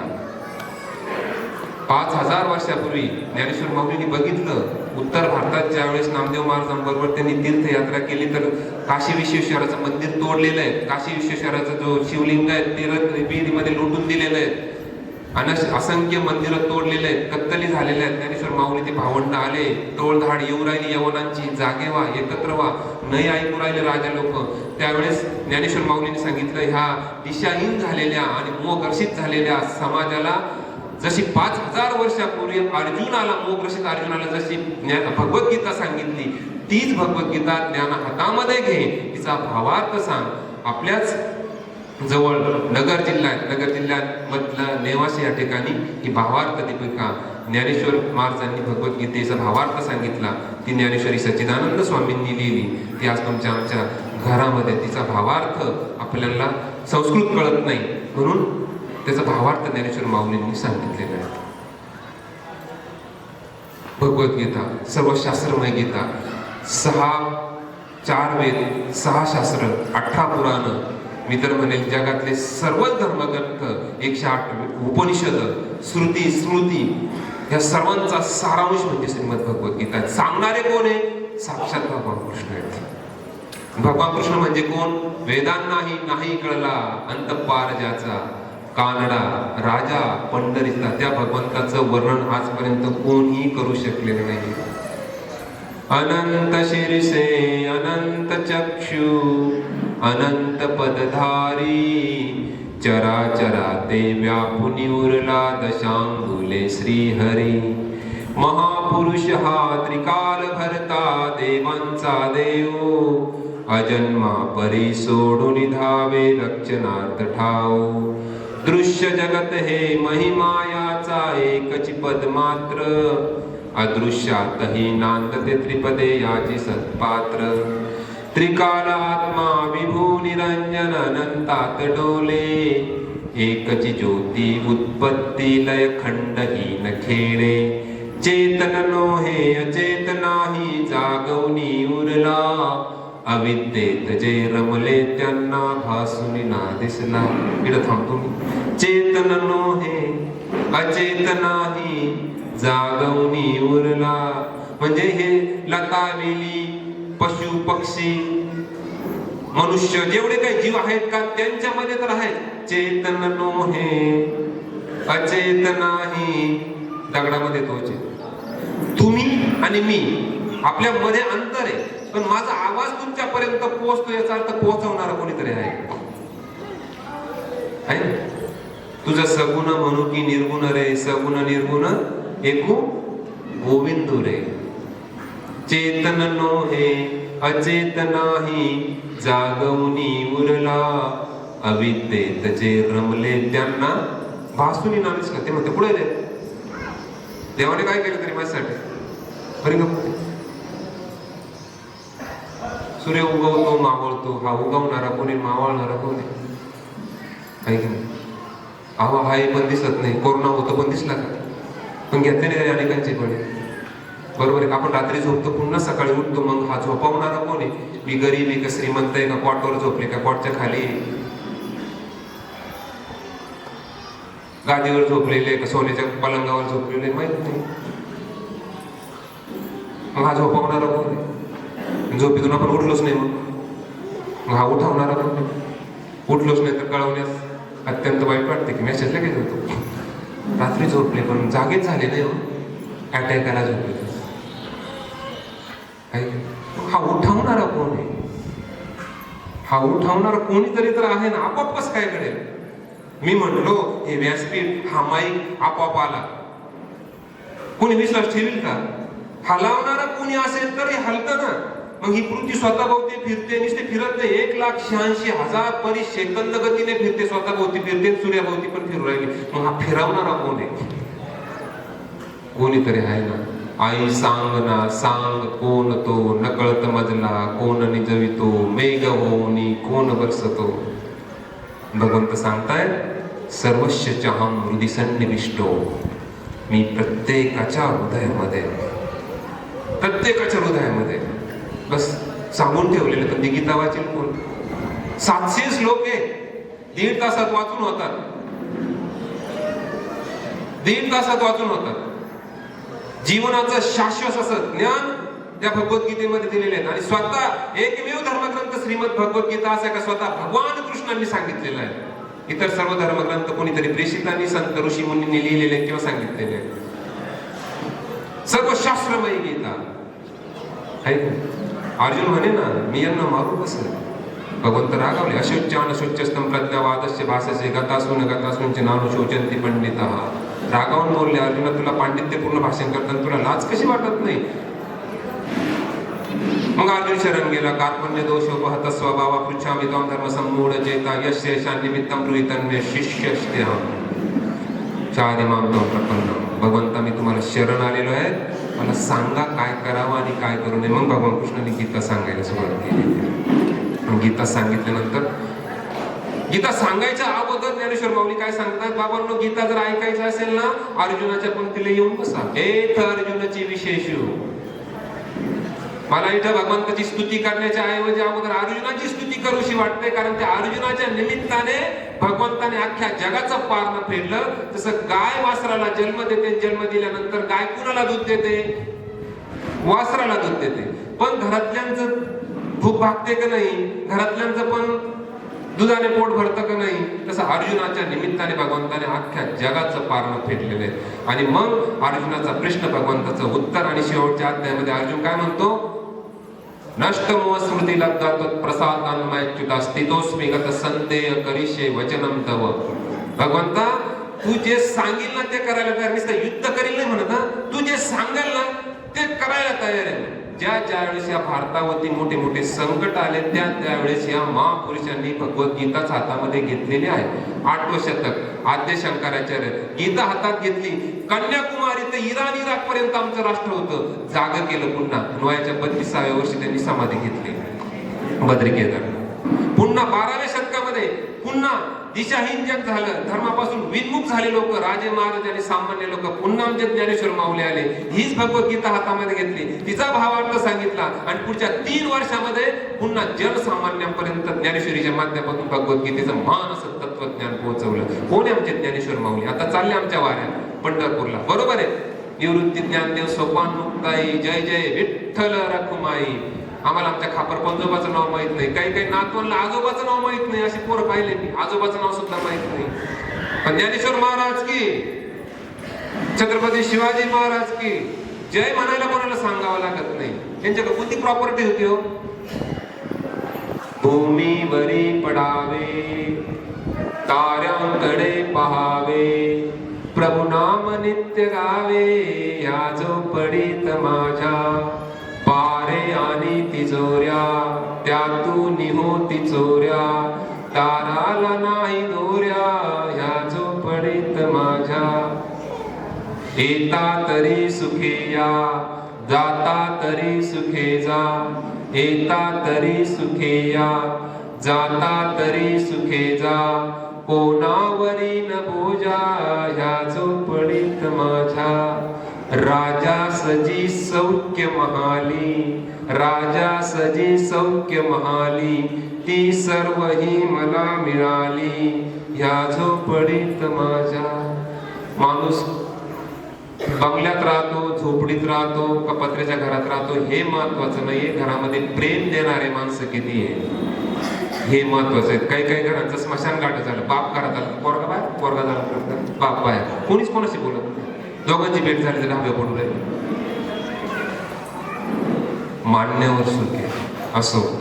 म्हणून गीता आई माऊली माझी, तिचा मी बाळ देनता, पडता रडता घेई उचलून कडेवरी, भक्तांते प्रतिबोधली समरी, नारायणी श्रीवरे, मुक्ते संग्रंथिली समान्य मुनिने, वेदांत विद्या करे, माते अष्टधिकारणी शतशती अष्टादश अध्यायिनी, तू ते मी अनुसंधितो निशिदिनी, गीते भय द्वेषिनी, भय घालवणारी म्हणून गीता वाचावी.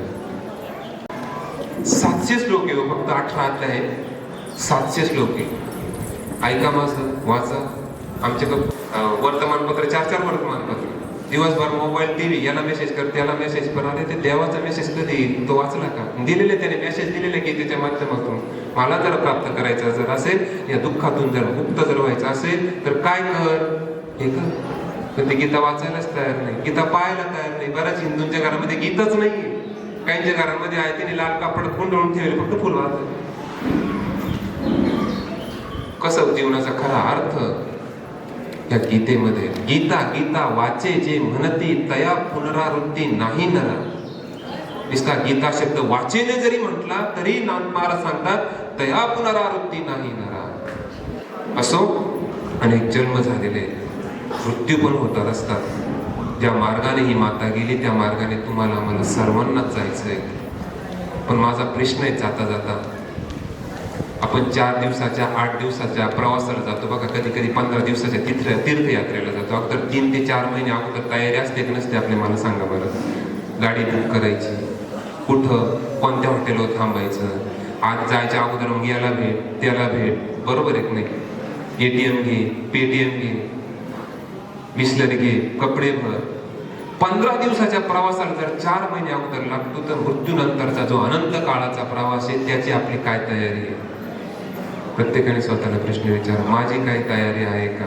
काही जण म्हणतात म्हातारं झाल्यावर हो, अरे म्हातारा कसा काय होशील? या मातेने भावाच्या तिथं आली आणि अचानक श्वास सोडला, संपलं जीवन. जनन आणि मरण एका श्वासाचं रे अंतर, जन्म आणि मृत्यू याच्यामध्ये एका श्वासाचे अंतर. हे घेऊन जाणार आहे का आपण मग एकमेकाबद्दल द्वेष, कपट, कारस्थान, अहंकार, घृणा? कसा आपल्याला तिथं प्रवेश भेटेल सांगा बरं? हे उघड दार देवा, आता उघड दार देवा, देव कशाला दार उघडलं सांगा बरं? असो, म्हणून जैसे बालका लेविये जे लेणे, तया शृंगारा बाळ काय झाले. प्रवचनाला सुरुवात आता झाली, ओळी घेतलीच नाही ना देव, तरी पण मी पुढचे 5 मिनिटांमध्ये थांबवतो. सज्जनो, ज्या दिवशी आपली आई आणि ज्या दिवशी आपला बाप ज्या दिवशी आपला गेला ना, त्या दिवशी आपल्यावरती खऱ्या खुऱ्या प्रेम करणाऱ्या विभूती निघून गेल्या. आमच्या मातांना नेहमी सांगतो, दिवाळीचं वगैरे तुम्हाला निमंत्रण येऊ, भाऊ न्यायला येऊ न येऊ, निमंत्रणाची वाट पाहायची नाही. जोपर्यंत कधी आई आणि बाप आहे तोपर्यंत. आई जोपर्यंत आहे तोपर्यंत पोरगी रिकामी बॅग घेऊन गेली किंवा रिकामी पिशवी जरी घेऊन गेली ना, आईने ते बाजूलाच ठेवलेलं असतं बघा. तिच्या वाट्याचं काय लाडू करायचे. आता ती मस्त कधी कधी श्रीमंत घरामध्ये असते, पण आईच्या हातचं काहीतरी वेगळंच. वेडी मायाची म्हणतो ना,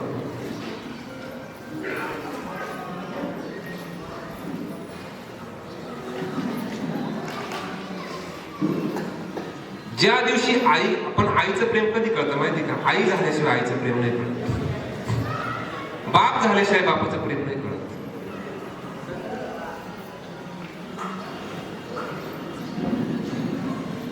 आई ज्या दिवशी आपली जाते ना, त्या दिवशी आपली वाट पाहणारे संपले, वाट लावणारे उरले. ती विंचवीन असते बघा, विंचवीन. ती विंचवीने जन्म देते बाळांना, पिल्लांना जन्म देते तिच्या. आणि पिल्लांना जन्म दिल्यानंतर ती विंचवीन काय, विंचीची पिल्ले काय करतात? ते आईकडे खायला मागतात. ए आई दे ना ग, ए आई दे ना ग, ए आई दे ना ग. ती आई काही बोलत नाही. मग त्याला भूक लागलेली असते, ती आईचे चावायला लागतात. नंतर ते आईचे लचके तोडून खायला लागतात. विंचवाने जर किंवा त्या विंचवीने जर आपल्याला डंक जर मारला तर 24 तास वेदना उतरत नाही, इंजेक्शन घेतलं तरी. इड भाऊ बाळ माझं, मला खाऊन जर तुझं पोट भरतं ना, खाय. मला मारून तू समाधानी हो राहिला ना, मार. आमच्या तिकडे वेळापूर आहे, त्या वेळापूर जवळ पेपरमध्ये एक PS आहे अशोक भगत म्हणून, त्यांची आई वारली. त्यांच्या घरी गेलो होतो. आई वारल्यानंतर गेलो होतो घरी गेलो तर भाऊ माझं खरं खरं प्रेम करणार माझं दैवत गेलं, मला लहानचं मोठं केलं, अगदी चड्डी नव्हती घालायला. त्यांनी खूप दिवस सांगितले, आईने कशी बिकट परिस्थितीतून दिवस काढले, मला शिकवलं, मला PSI केलं. आणि खूप डोळ्यात पाणी आलं त्यांच्या, रडले ते. मग बोलता बोलता त्यांच्या जीवनात घडलेला एक प्रसंग सांगितला. माझी बदली जामखेडला होती म्हणे. आम्हाला फोन आला, आमच्या गावामध्ये इथं काहीतरी भांडणं चालू आहेत, तुम्ही या म्हणे. पोलीस स्टेशन मधून आम्ही गेलो तर त्या पोराने आपल्या 70 वर्षाच्या आईला तुकडे तुकडे करून पोट्यामध्ये भरलेलं होत असेल, असं रक्ताच्या थारोळ्यामध्ये आई. त्या पोराच्या, आणि तो ते गच्चा बांधित होता ते पोत्याचं. गेलो त्या पोराच्या, दारू पिलेलं होतं ते, तोंडात मारले, अशा 2 तोंडात मारल्याने काठीचा रट्टा मारला, दुसरा मारणार. ते पोतं माझ्या पायावरती पडलं. पायावरती पडता क्षणी माझ्या अंगावरती असा सरसरून काटा आला. जणू काय ती आई मला असं सांगत होती का मला मारलं तर मारू दे, माझ्या पोराला नको मारू. आई नव्हती, मागितल्याशिवाय देते, बोलावल्याशिवाय येते, ती आई आहे. दुर्योधन त्या किती नालायक कार्ट होतं. भर सभेमध्ये ज्याने आपल्या आई समान भाऊजाईच्या वस्त्राला हात घातला आणि याच्यामुळं अख्खं कुळ संपलं. गांधारीला माहित नव्हतं का? तरी तो आला, मला आशीर्वाद दे. गांधारीने काय सांगितलं? जा गंगेवरून स्नान करून ये. पण कसं ये? विवस्त्र अवस्थेमध्ये ये, लग्न अवस्थेमध्ये ये. आलोच आई. एवढं नालायक पोरग, तरी पण आईचं हृदय पाणवलं नाही त्याच्यासाठी. 99 आपले पोरं मेले याच्यामुळे, हट्टामुळं. 18 औक्षयिणी क्षणा मेली तरी आई ये, हृदय द्रवलं. ये विवस्त्र अवस्थेमध्ये तुझं शरीर मी पूर्ण वज्राचं करून टाकते. आला तो दुर्योधन स्नान करून विवस्त्र अवस्थेमध्ये. गांधारीने डोळे उघडले. आईच्या नजरेमध्ये ताकद इतकी असते. आता इथं मुलं नाही बरं का, कमी असतील तरी कमी आहे. रोज आईचं दर्शन करा. आईच्या वडिलांच्या नजरेमधून तुम्ही जा. परत घरी आणण्याची जबाबदारी परत त्या परमेश्वराची. I guarantee you. घरी गेल्यानंतर घरातून बाहेर माणूस पडला, तो परत घरी गेल्याची गॅरंटी कोणी घेईल का? याची गॅरंटी कोणी घेईल का? कोणीच घेणार नाही. I guarantee you. आई वडिलांचं दर्शन घेऊन जा. आईला सांगा की वडिलांना सांगा मी निफाडला चाललो, मी नाशिकला चाललो, मी दिल्लीला चाललो. परत घरी आणण्याची जबाबदारी त्या परमेश्वराची. मी माझंच उदाहरण देतो. एकदा सिन्नरला मुसळगावला कार्यक्रम होता. आईला सांगितलं, मी अक्का म्हणायचो. आई वारली 1.5 वर्षापूर्वी. वडील 2008 साली वारले. अक्काला सांगितलं मी 10 वाजेपर्यंत येतो, जास्तीत जास्त 11 वाजते. 11 वाजले पुढे आलो. तिथले लोक म्हणे 4 वाजेपर्यंत हा कार्यक्रम चालतो, 4-5 वाजेपर्यंत थांबा ना म्हणे. मोठं बरं सांगितलं त्यांनी. म्हटलं थांबूया, याने हट्ट धरला. गाडी दिसत नाही म्हणून आई घराच्या बाहेर जाय बाहेर. याला विचार, त्याला विचार. आमचा किशोरी सुनील आले, ते संतू अजून नाही आला. माझं नाव संतोष आहे. आई प्रेमाने संतू म्हणे. संतू अजून नाही आला, फोन करून पण फोन लागा नाही योगायोगाने. शेवटी ती आई 12 वाजता स्वामी समर्थ महाराजांना पुढे बसली. अगरबत्ती निरांजनी लावली. श्री स्वामी समर्थ माझ्या भाऊला लवकर घेऊन ये. श्री स्वामी समर्थ माझ्या भाऊला लवकर घेऊन ये. 3:45 वाजता मी घरी आलो. रूम मध्ये दरवाजा उघडला. उशीवरती डोकं टाकलं अंथरुणावरती पडलो आणि आई आली. म्हणलं अक्का तू झोपली नाही का ग? म्हणजे नाही भाऊ, तू म्हणला होता 10 वाजेपर्यंत 11 वाजेपर्यंत येतो, तू आला नाही. नंतर घरात ते बाहेर जा. शेवटी माझ्या मनात वाईट विचार यायला लागले, ऍक्सिडेंट होऊ राहिले म्हणे, एवढे किती वाजले पाय म्हणे. म्हणलं झोपायचं, मला कुठं काय होणार आहे. स्वामी महाराज आले म्हणे, स्वामी समर्थ महाराज पुढेच बसले होते, 12 ते 4 वाजेपर्यंत जप करीत बसले. शेवटी मला जप करता करता डुकला लागला म्हणजे फोटोतून आवाज आला स्वामींच्या की तुझ्या पोराला घरी आणून घातलं. देव जर मज कधी भेटला, माग हवे ते माग म्हणाला, म्हणेन मी त्याला, मज जीवन दे मज बाळाला. तुम्ही मागतायत काय पिता पण बरोबर. पोरग जर आजारी जास्तच पडलं, तुम्ही काय म्हणता, देवा माझा प्राण घे परंतु माझ्या बाळाचे प्राण वाचव. आई श्रेष्ठ आणि बाप काय कनिष्ठ असं नाही बरं का. बाप रखुमा देवी वरू एक अनुभव सांगतो. कोळपडीचे एक बाबा, बरेच दिवस 7-8 वर्ष झाले बरं का त्याला, मला चांगलं आठवतं कारण तो मुलगा अजून जिवंत आहे. त्या मुलाला HIV झाला. HIV झाला, डॉक्टरने घरी काढून दिलं. 1-2 महिने नाशिकला होता, घरी काढून दिलं. जा म्हणे 4-6 दिवस जगेल, नारळाचं पाणी द्या, शेवटची सेवा करा म्हणे. तो बापाला संत जनार्दन स्वामींचं त्याने अनुष्ठान केलेलं होतं वडिलांनी. म्हणे भाऊ पोरगाला HIV झालेला आहे, फाईल आणलेली होती, 2-3 डॉक्टरच्या ते दाखवले, पाहिलं. म्हणलं आता गाव शेवटचा श्वास मोजू राहिला. म्हणलं आता मी काय सांगणार सांगा बरं. तरी पण तुम्हाला सेवा देतो म्हटलं, पण अवघड आहे वाचणं म्हणून. तरी पण देव काय करेल. त्या बाबांनी मोठ्या आवाजात काय विनंती केली माहिती स्वामी समर्थ महाराजाला, माझ्या देखत देवा माझा प्राण घे परंतु माझ्या पोराचे प्राण वाचव. माझं अख्खं आयुष्य माझ्या पोरासाठी देतो. मी पाहतच राहिलो, अरे काय संकल्प आहे बापाचा. माझं अख्खं आयुष्य माझ्या पोरासाठी देतो स्वामी समर्थ, माझ्या पोराचे प्राण वाचव. एकदा नाही 2दा तो बाप डोळ्यात पाणी आणून बोलला. 12व्या दिवशी बापाला अटॅक आला. बाप मेलगा, पोरगा अजून जिवंत आहे. काय करायचं आपल्याला. ज्या दिवशी आपली आई जैसे बालका लेने जे लेने. दुर्योधनाचं उदाहरण सांगायचं राहिलं. दुर्योधन आला, संपूर्ण देह वज्राचा झाला आणि गांधारी काय सांगते, आता इथं कोणी साक्षात भगवान कृष्णांनी जर याच्यावरती सुदर्शन चालवलं ना, ते सुदर्शन सुद्धा आता हे वज्र भेद करू शकत नाही. कोणाची गदा, कोणाचा धनुष्यबाण आता तुझा काहीच करू शकत नाही. मग खाली वाकून पाहिलं, कमरेला काहीतरी गुंडाळलेलं होतं. अरे म्हणलं तुला सांगितलं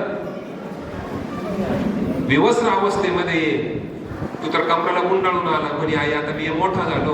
पोरग किती जरी मोठं झालं ना, आईसाठी लहानच राहतं. काय म्हणते तुमचं, आईसाठी लहानच राहतं. भाऊ काळजी घे बरं का, जेवण कर बरं का, रस्त्याने येताना नीट ये.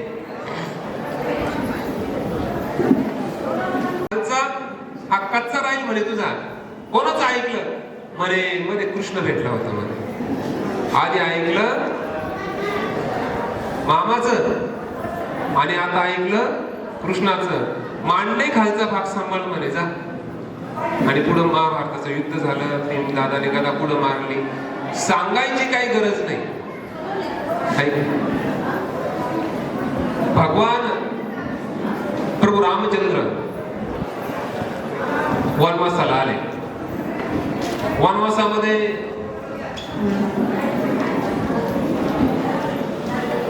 वनवासामध्ये त्यांनी अनेकांना मारलं, राक्षस मारले, धर्माचं राज्य स्थापन केलं. आणि धर्माचं राज्य स्थापन केल्यानंतर शेवटी वनवासावरून 14 वर्षाच्या वनवासावरून घरी गेले. आणि घरी गेल्यानंतर अगोदर दर्शन कोणाचं घेतलं, प्लीज लुक ॲट मी, इकडे बघा.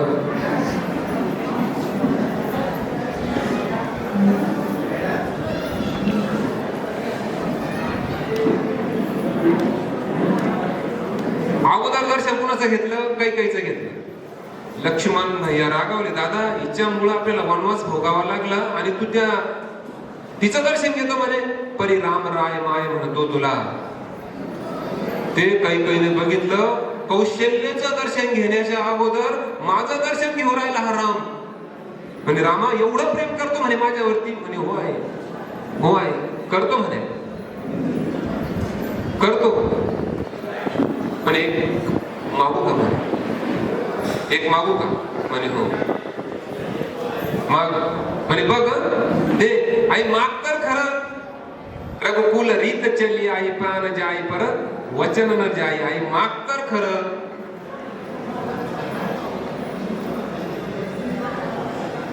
कैकेयीने काय मागितलं? ह्या जन्मात कौशल्याच्या पोटी जन्माला आला, पुढच्या जन्मात माझ्या पोटी जन्माला येशील. म्हणे आई तुझ्याच पोटी जन्माला येईल, पण दूध प्यायला कौशल्य कसं आहे? कृष्ण अवतार.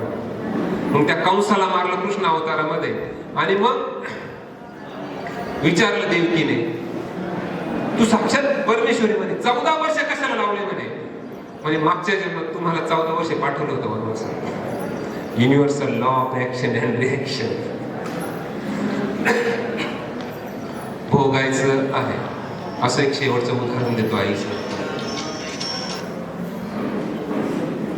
खरोखर ज्या दिवशी आपली आई गेली ना, त्या दिवशी आपलं माहेर संपलं.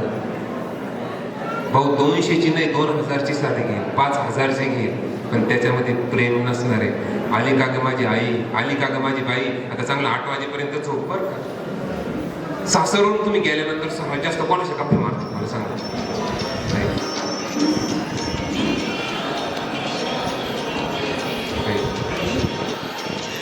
सांत्वन करायचं, बरोबर आहे की नाही? आमचा दीपक भाऊ आहे, काही झालं तरी आता बागेमध्ये स्प्रे मारित असेल, औषध मारित असेल, पण वाट पाहणारी आई नाही राहिली ती. आज ह्या 4ही मुली आहेत आमच्या, ऐक नाही? दीपाली ताई आहे, मनीषा ताई आहे, सारिका ताई आहे, रोहिणी ताई आहे. काय सांत्वन करायचं सांगा बरं या मुलींचं? परत ह्या आईसाठी नाही एवढे लोक जमणार, परत नाही आपण एकत्र जमणार सज्जन. आज जिवंत आई वडिलांना सांभाळायला कोणी नाहीये. आणि आमच्या दीपक भाऊंनी इतका चांगला हॉल बुक केला, अन्नदानाची तर व्यवस्था केलेलीच आहे, एवढी साऊंड सिस्टीम, रेकॉर्ड होऊ राहिलं. मी पहिलं क्वचित असे प्रवचन होतं का ते मुलं रेकॉर्ड करतात का आईच्या स्मरणार्थ. कोणत्या भाषेमध्ये या मुलांचं सांत्वन करायचं सांगा? आई ती आई असते सज्जन. थांबतो मी इथं, अजूनही मला पुढे 10-15 मिनिटं बोलायचं होतं, परंतु तुमच्याही मनाच्या विरोधात जाणं चांगलं नाही. परंतु मी माझं भाग्य मानतो का ह्या मातेला मला जिवंतपणे, विमल मावशींना नाही जिवंतपणे भेटता आलं, पण विमल मावशी मृत्यूनंतर हे श्राद्धाची जी सेवा तुमच्या मुलाने माझ्याकडे दिली, आमच्या कैलास भाऊंनी माझ्याकडे दिली आहे, त्याबद्दल मी खरोखर तुमच्या परिवाराचे मी आभार मानेन. आणि जाता जाता मी एक दक्षिणा मागत असतो, कारण माझी गाडी काही पाण्यावर नाही पडत. पेट्रोल पाणी लागतच आहे का नाही? पेट्रोल पाणी लागतच. द्याल का? एक माता म्हणून मागतो, जाऊ दे माझ्यापेक्षा लहान असतील, माझ्यापेक्षा कोणी मोठा असेल, एक माता म्हणून अगोदर मातांकडे मागतो. द्याल. सकाळी उठल्यानंतर रोज मुली जर असतील ज्यांचं लग्न झालेलं, त्यांनी आई वडिलांचं दर्शन घ्यायचं, आणि ज्या सुना आहेत ना त्यांनी सासू सासऱ्यांचं दर्शन घ्यायचं, आणि त्यांना व्यवस्थित सांभाळायचं. जमल का? काही जणी गंभीर झाले. आमच्या पुरुषांना नाही वाटत हो थोडंसं वायली निघावा किंवा आई वडिलांना वायली काढून द्यावं, नाही वाटत. लग्नाच्या अगोदर तुमच्या पाण्यामध्ये असं का आहे का मुलाने घराच्या बाहेर आईला काढलं, वृद्धाश्रमामध्ये पाठवलं लग्नाच्या आधी? मग लग्नानंतर आपण काय म्हणतो? ते पोरग लग्न झाल्यापासून, पोरग नाही ती आली ना,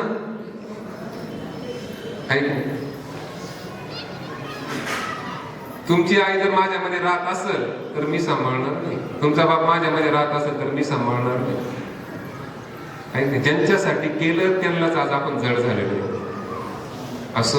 म्हणून आई वडील जगात सर्वात श्रेष्ठ आहे. म्हणून जैसे बालका लेबिये जे लेणे तया शृंगारा बाळ काय झाले. तुम्ही माता आहेत बऱ्याचशा, तुमचं लहान बाळ असतं बघा, त्याला अंगड घाल, टोपडं घाल, कानातलं नाकातलं तोळबंद्या, काय काय कमरेची सोन्याची साखळी, आणि अजून काहीतरी सांगतच असतात काय हो तुम्ही चालले ना तेवढं काजळ घेऊन ये बरं का. त्याचा बाप किंवा सासरा काय म्हणतो, ते पोराला काय करतात तरी, अहो त्याला नाही काय कळलं. आपण ग्रहण करून जा. आता विश्वात्मके देवे येने वागयज्ञ दोषावे दोषोनी मज द्यावे बसाय दानहे जे कळांची व्यंकटी सांडो तया सत्कर्मी रथी वाढो भूता परस्परे जडो मैत्र जीवांचे दुरितांचे तिमिर जावो, विश्वस्वधर्म सूर्य पाहो, जो ते वांछील तो ते गावो प्राणी जात, वर्षत सकळ मंगळी, ईश्वर निष्ठांची मांदियाळी, अनवरत भूमंडळी भेदो तया भूता, चला कल्पतरूंचे आरव, चेतना चिंतामणीचे गाव, बोलते जे अर्णव पियुषांचे, चंद्र हे जे लांछन, मार्तंड जे तापहीन, ते सर्वाही सदा सज्जन सोय रे होतो, किंबहुना सर्व सुखी पूर्ण होऊनी तिनी लोकी, भजिजो आदि पुरुखी अखंडित, आणि ग्रंथोपजीविये विशेषी लोकहीये, दृष्टांदृष्ट विजय होवावे जे, एक म्हणे श्री विश्वेश्वराओ, हा होईल दान पसाओ, येणे वरे ज्ञान देवो सुखिया झाला, येणे वरे ज्ञान देवो सुखिया झाला, येणे वरे ज्ञान देवो सुखिया झाला. ओम पूर्णमदं पूर्णमिदं पूर्णात् पूर्णमुदच्यते पूर्णस्य पूर्णमादाय पूर्णमेवावशिष्यते. ओम शांति शांति शांति.